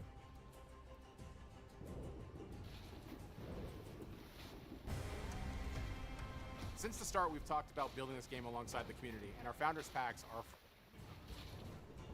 He wins. He wins. You win. You actually win. Like, that's it. Yep, 100%. He threw that bitch off there. Yep, alter time. Yeah, 100% this guy wins. Oh, okay. All right. That was really, really fucking good. Yeah, all right. Next, Crimson. Now, let's look at what Crimson's got going on here. That helmet right there got from the mythic set of, what's that, Hellfire Citadel. Those shoulders right there are the Horde equivalent of the Vindictive Gladiator set that drops in the first season of Legion. These weapons here are, what are these weapons? Ooh, what are those weapons? What are those weapons? I actually don't remember those weapons. I think those are new weapons. Those are very, very new. I'm not even used to seeing them yet.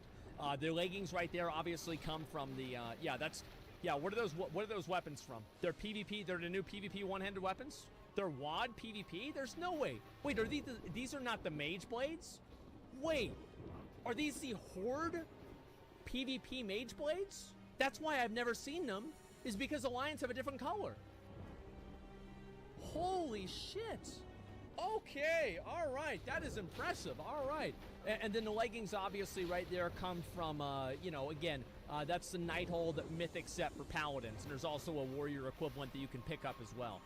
I think this set actually does look pretty decent. The chest piece, the Horde Tabard, is a little bit lacking. It's not ideal, but, it's good enough. Let's see the mount. Okay, so this is a steed. You're able to buy this steed specifically from the Argent Tournament vendor. If you have the reputation with the City, and you're able to buy this once you get 100 of the Argent Dawn commendations. So this is a very, very nice mount. However, this is the stupidest mount that you could have ever possibly gotten on, and I have no idea why the fuck you even considered this as even an option. This was the dumbest thing I've possibly ever seen.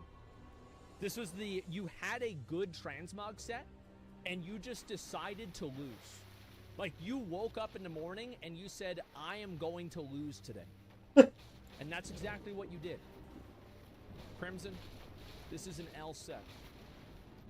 Trip! I do it! Ah, man. The Alliance Slayer. From the guild, some Optime. Okay. We're using this, the helmet and those shoulders right there. I believe these are the Elite Gladiator shoulders, or they could just be the Mythic shoulders. Yes, these are the Mythic shoulders from the first tier in Legion. I like that set a lot. That weapon right there, that weapon comes from the Iron Maidens inside of Blackrock Foundry. It's a very difficult item to get. That's the Mythic version because it's very dark black and red. That belt right there also comes from the same set that the shoulders are from, and all the rest of the pieces, these gloves and also those boots, I believe, are the Venthyr How are you tier doing, sets. Gramps? Or also the legs are the Venthyr, not tier 4. set, excuse me, the Venthyr reputation sets. I knew Go it. on ahead. Show us the mount.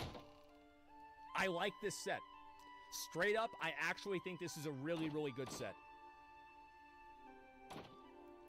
So he's got one big boy and 2 little boys. I mean, this is an imposing warrior. This is a fearful battle master. This is a dangerous beast. I like this. I really, really do. I think this is fucking awesome. And you know what? I'm impressed. I really like this set a lot, Boromir. Good fucking job. Good fucking job. It might not be original enough to come into the top 3, but we'll see what happens. Canerva the Insane from the Guild Unstoppable Division. So he's using those gloves right there and also the boots. I believe those come from the, I think those are the Emerald Palace boots and gloves as well. That belt right there, if I remember right, comes from the male armor set from the Warfronts in Battle for Azeroth. That chest piece there comes from the Venthyr, as you can obviously see because of the emblem. And this weapon right here, where does this weapon come from? Oh, that's right. This weapon is from a level 20 quest reward, probably. I don't know which one, but it's got to be a level 20 quest reward. I think this is decent. I actually do. And this is a Horde Tabard. I think you got this in Mists of Pandaria as well. So there are a lot of people that try to go for the pirate aesthetic. And in my opinion, I don't think it's that bad. I think the pirate aesthetic is okay. However, is this good enough to be a contender for top 5? I'm going to be honest with you.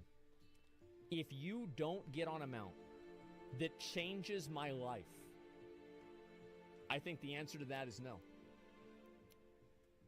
Go ahead. Go ahead.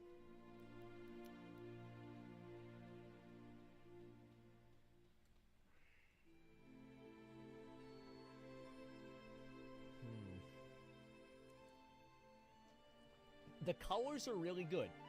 To be fair, guys, the colors are actually really good. But did this change my life? I don't think so. I really don't. Why is a pirate riding on a motorbike? That's a great question. And I was wondering that myself. He says, Goofy, life. True, life. You didn't deserve that. Goofy, huh? Stone Guard Joan of Arc. Okay. Shoulders right there. Those are the, I believe those are the tier 4 shoulders that came out in, what's that? That's from, Shoulders drop in tier 4 from High King Mulgar. And let's look at the other pieces. Obviously, that tabard is the tabard of the Protector. And the legs and the boots right there are just a random male questing set. And the cloak right here, let's look at the cloak. This cloak right here drops from either Trial of the Grand Crusader. It's a 25-man reward cloak that you were able to get back in the day. And you can also get the same exact cloak from Alakir in Throne of the Four Winds. This weapon right here is called Fist of the Deity, and it drops from the third boss, Murabi, in Gurabashi. Sorry, not Gurabashi. Fucking Gundrak in Wrath of the Lich King. Yes, I know what this is. This looks very nice. I like it. It's not super original. It's not super crazy, but it's decent. Let's go ahead and see your, Stop. Stop. Stop. Quit playing games, Billy.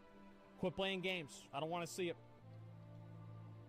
Summer may be ending, but things are heating up at Living Spaces, where we're celebrating incredible deals during our Labor...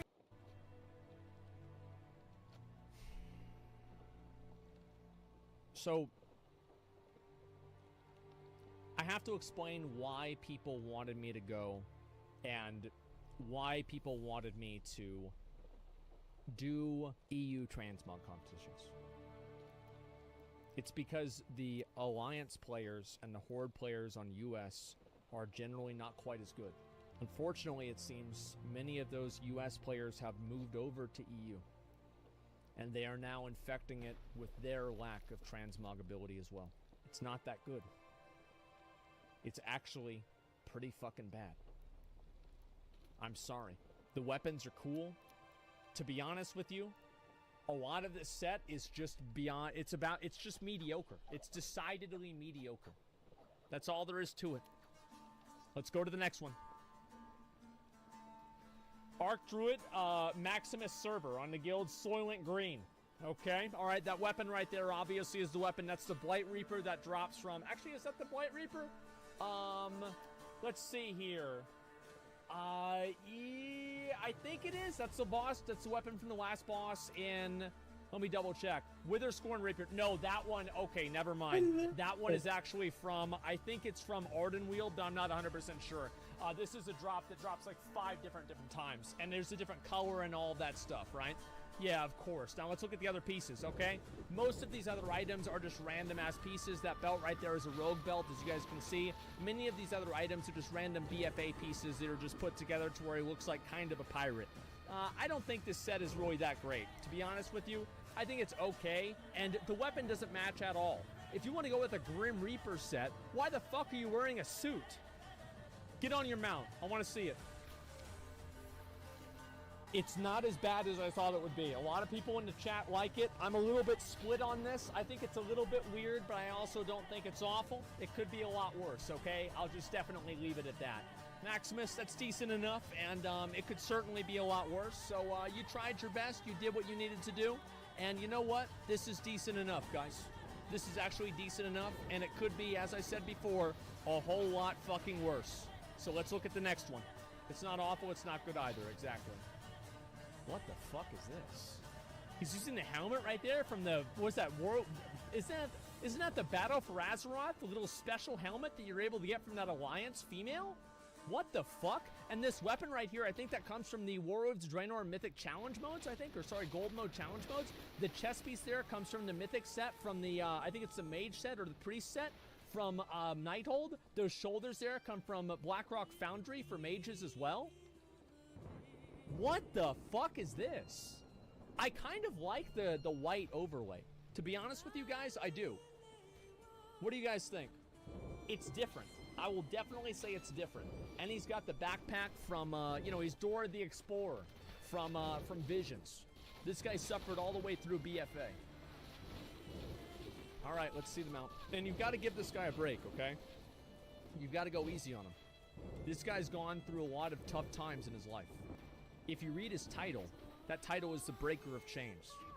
That means that he suffered through an entire raid tier in Shadowlands. This man has gone through enough trauma and trouble and pain. I don't want to make this any worse for you. But at the same time, I have to say that the mount doesn't really work that well. I kind of like it, but I feel like the helmet there and everything about it, it just doesn't fit that well. He looks like a Grand Wizard? No, he doesn't look like a Grand Wizard, okay? I feel like the mount, the shoulders work really well with the mount, but nothing else works well with the mount at all. It's basically like he has these cool shoulders, and there's nothing else that reinforces the shoulders at all, except for the mount. That's it. So, I don't know, man. It's okay, but I don't think it's amazing. Tom Pier, yeah, it's like a wandering wizard, man. It could be worse, okay? Let's be honest. It could be worse. Let's see here. It looks like an eccentric wizard from Stolstein. Yeah. I think it's okay. Zenthys, Patron of War. I'm gonna be honest. This set goes hard. This set is actually fucking awesome. Holy shit, so he's like a fallen king? And he's using those are the gloves and the boots right there from the Mythic Trial, no, not Mythic, sorry, the fucking Tomb of Sargeras, and also the legs too? Holy shit. And that chest piece there, I think that chest piece comes from, it's really hard to tell because he's looking down, but that chest piece could actually be from, that's one of the new chest pieces that came out with Castle Nathria. I'm pretty sure it is. Am I right about that? It could be the PvP offset version though, right? Rampaging Giant's chestplate. Yes, because I think that comes from Sludge Fist. Yeah, that looks really, really good. And the weapon there obviously is the, it's the two-handed mace that drops from General Nazgrim in Siege of Orgrimmar. The blue one means it comes from Mythic, by the way. I think blue is Mythic. It's been quite a while. I don't remember that well. And I think the shoulders there come from the Darkshore Warfront, but I could be unsure about that too. And the helmet there comes from the fourth boss in Battle of Dazar Lore. It's Opulence, and it drops these helmets, and the helmets are a different color. The crowns are a different color based off of what difficulty it's on. I really like this a lot, Zenthys. I think this is fucking amazing. King Leoric? Yeah, I see it. Let's see the mount. Go ahead. Let's see the mount.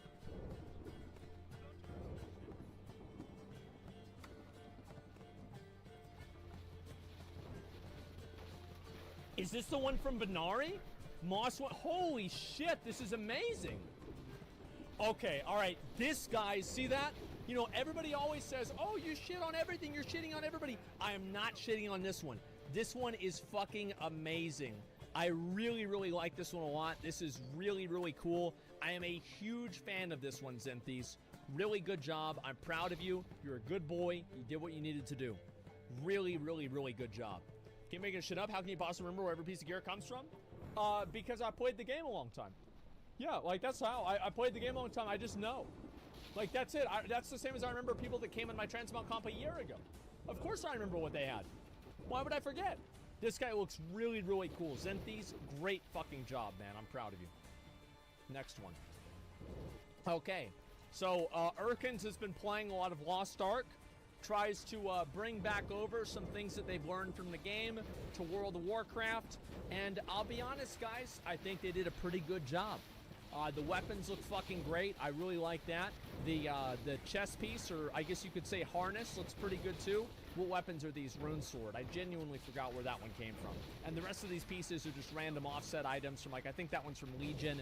And these ones down here, the boots and the legs, are just random items from, like, Burning Crusader Classic Quest rewards. This is a really, really nice set. And that helmet right there comes from Mr. Tyrann aside. This from the third boss. It's a random drop. It's a low drop chance, though. Let's go ahead and let's see your mount. Yeah, this is a great one. Great set.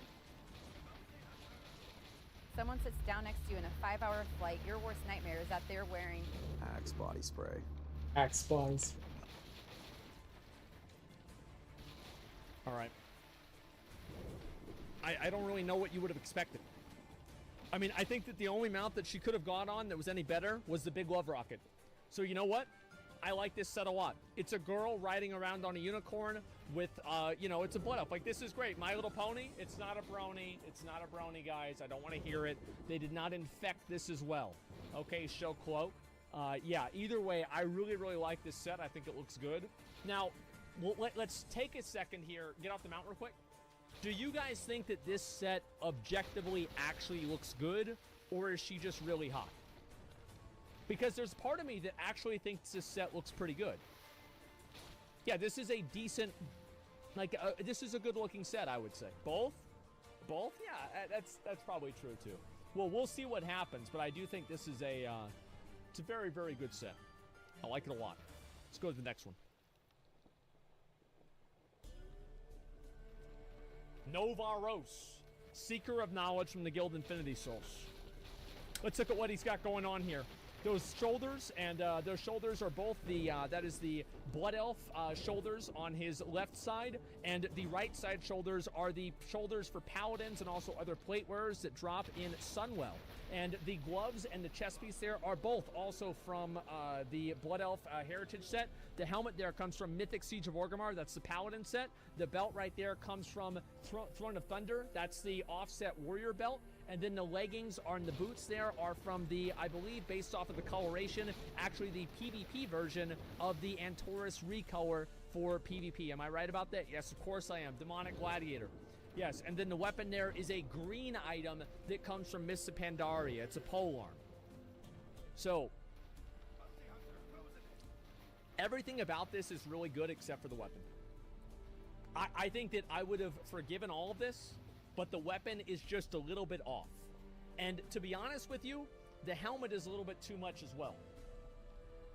Like, I'm just going to be real. I'm not trying to be mean. I'm just trying to be real. The colors are off. Yeah, but, like, I don't want to be super mean. Like, it's like... All right, let's see them out. Novaros, let's see them out. So, if he thought that he had a basic transmog before, now we're sure. Novaros, this is a extremely basic transmog. I've seen many of these before, and I'm not surprised to see this again. You decided to put together a handful of the most boring and the most repeated and the most uneventful transmog pieces I've ever seen. And here you are again, trying to do it again. I'm sorry. This is not going to be a winner. This is a, it's what's referred to in the industry as an L set. Melts you of the Black Harvest. That helmet right there comes from the Mists of Pandaria Challenge Mode Gold Set Reward Helmet for Warlocks. Those shoulders are the Mythic Blackrock Foundry shoulders for Warlocks as well. The belt and also the gloves there are the Mythic Nighthold Warlock belt and gloves. That tabard right there is a Horde-only tabard for the Defilers, which is a faction in Arathi Basin you have to get. And the leggings are, I believe, also from Nighthold, and the boots are from probably some shitty Sunken Temple quest that you decided to pull them out from for level 42. The boots are fucking terrible. And what's your weapon? That weapon, obviously, Shard of Azzinoth, not really a big surprise. Drops from Illidan, we've seen that many times. Okay, decent enough. I think the boots suck dick. Let's see the mount. Let me see the mount.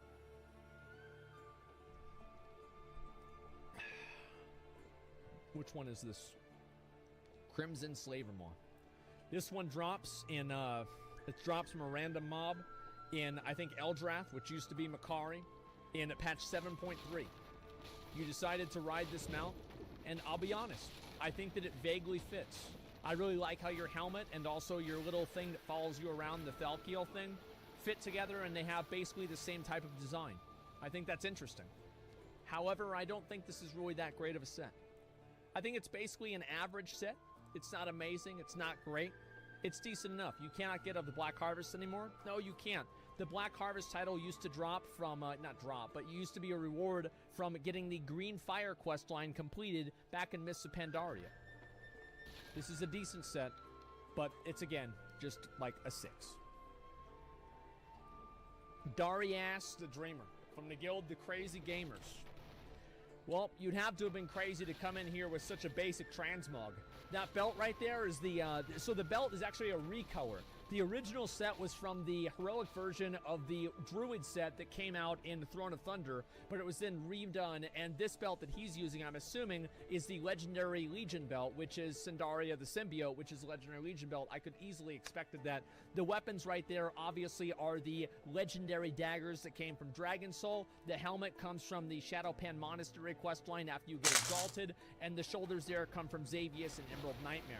All the rest of the pieces are relatively irrelevant and don't really matter that much to the set. I think the gloves and the belt, these legs right here come from, what is that? Tomb of Sargeras. And then the cloak in the back right there is for Venthyr. It's not that great. Look at those boots. Look at those tiny little boots. It literally looks like you're wearing ballerina shoes. If you ran, your legs would just automatically break. It's like you didn't skip leg day, you skipped leg year. Darius, let's see your mount. Oh, actually this makes a lot of sense because this one doesn't have any legs either. Good try, Darius. Better luck next time. Jerbe, Guardian of Cenarius from the guild The Fallen Legion. So you're a cat. Is that it? You're a cat? You have anything else to show for that? That's it? Okay. Tier 1 shoulders for druids as well. The helmet right there is the helmet of Malorn. That helmet is a Tier 4 helmet. That weapon there is the Ganir staff, I believe, and that drops... Actually, it might not be. Which one is this again? Let me double check here. Sinful Gladiator staff. Okay, yes, that is a new one. That's why I checked myself again. And all the rest of these pieces, like the chest piece here and all that, these are just traditional druid items. I think this belt right here drops from somewhere in Cataclysm. I don't remember that exactly. Where's this cloak from? That is a Warlords of Draenor cloak, I believe. I think this set looks decent enough. This is a traditional, old-school druidic set. This is a set that you would see somebody running to BWL wearing. I like it. I actually like it. I think this is decent. What do you guys think? Yeah, what do you guys think? Weapon is dog shit? I don't know if the weapon is dog shit. I think it's okay. Yeah, it's not an awful set or anything like that. I think it's an okay. Not amazing, but it's okay. Let's look at the other ones. Oh, actually, wait a second. I didn't see your mouth. I got ahead of myself. That looks really good. Straight up, that looks awesome. I love that. That's amazing. Like, you're using the most basic mount that everybody has, and you're going with something that's perfect. Like, that's so fucking good, dude. Jerby, yeah, this is really, really nice, man. That took a 7 of 10 to, like, a 9 of 10, Jerby. Nice fucking job, man. I'm proud of you. Darius, write that down, okay? Blood Champion Andala. Okay. From the Guild Lemmings. So obviously that weapon right there is a Mists of Pandaria. Sorry, excuse me, why did I say that? Warlords of Draenor, random drop weapon, I believe. That helmet there also comes from Warlords of Draenor, I believe, too. All the rest of the pieces is just random assorted leather gear that has no real significance. I think the chest piece, for example, comes from BFA. It's a green item. So all the rest of these pieces kind of suck. They're not that great, but I kind of like this. I watched a lot of Demon Slayer. Inosuke, big surprise. My favorite character. Reminds me a little bit of that. Although you're only using one sword and not two. However, I will not let my personal bias interfere.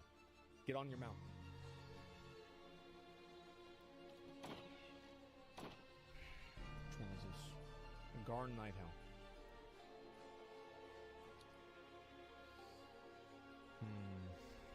Garn Nighthowl. You guys know how much a Garn Nighthowl is worth? You can get 5 of them with one of these. I would say a dime a dozen. It's a penny a dozen. It's the most boring, lazy, simple mounts. However, it does fit. I think this is an okay set. It looks like you live here. It does. It looks like you fit right in Frostfire Ridge. But is that enough? Is that good enough? It's clean, it's well designed, it's not overbearing, and it is nice. I'll say that. It's decent enough. It's not the mount. Yeah, it's not a mount off. I know it's not a mount off. I know. It's okay. I don't think this doesn't shock me. It doesn't wow me. It doesn't, impress me or anything like that. It's just decent enough. Look at my pet. What's your pet? Twitch Prime. Okay, dude. Okay. We haven't done that for a long time. I should probably sell it for Twitch Primes more whenever I'm doing that Places thing. Pally Mike.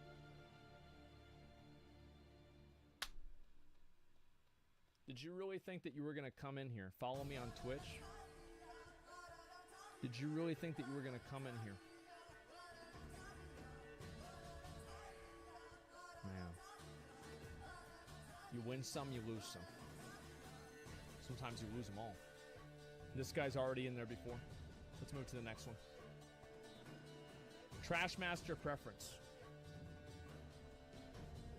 Shameless, yep. What a loser. I could report him for advertising. I could, and he'd get suspended. I could do that. I'm going to be a nice guy, and I will not. Type it again, and I'll do it. Trashmaster Preference from the guild Po joining. So those shoulders right there come from, what's that? Firelands as well. And the weapon there is that's the Ganir staff. That's the one that drops from the Legion. That's the Legion Legendary one, or Artifact one.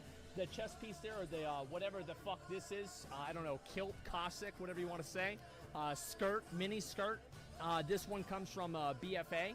And I think this generally looks pretty good. It's a rogue piece. Actually, wait a second. Maybe it doesn't. I don't remember where the fuck that one comes from. And all the rest of these pieces look decent. The helmet is still from the same place. And it's okay. What do you guys think? If I see your... Actually, I'm just going to kick you out. Yeah, good idea. All right, anyway. So, Trashmaster Preference. This set is decent. I think that really the problem with this set are the shoulders. I don't feel like the set and the shoulders fit very well at all. I think they are below average, and in my opinion, I think they're mediocre. I feel like they just fucking suck. Yeah, they just simply fucking suck. All right, Preference, let's see your mount.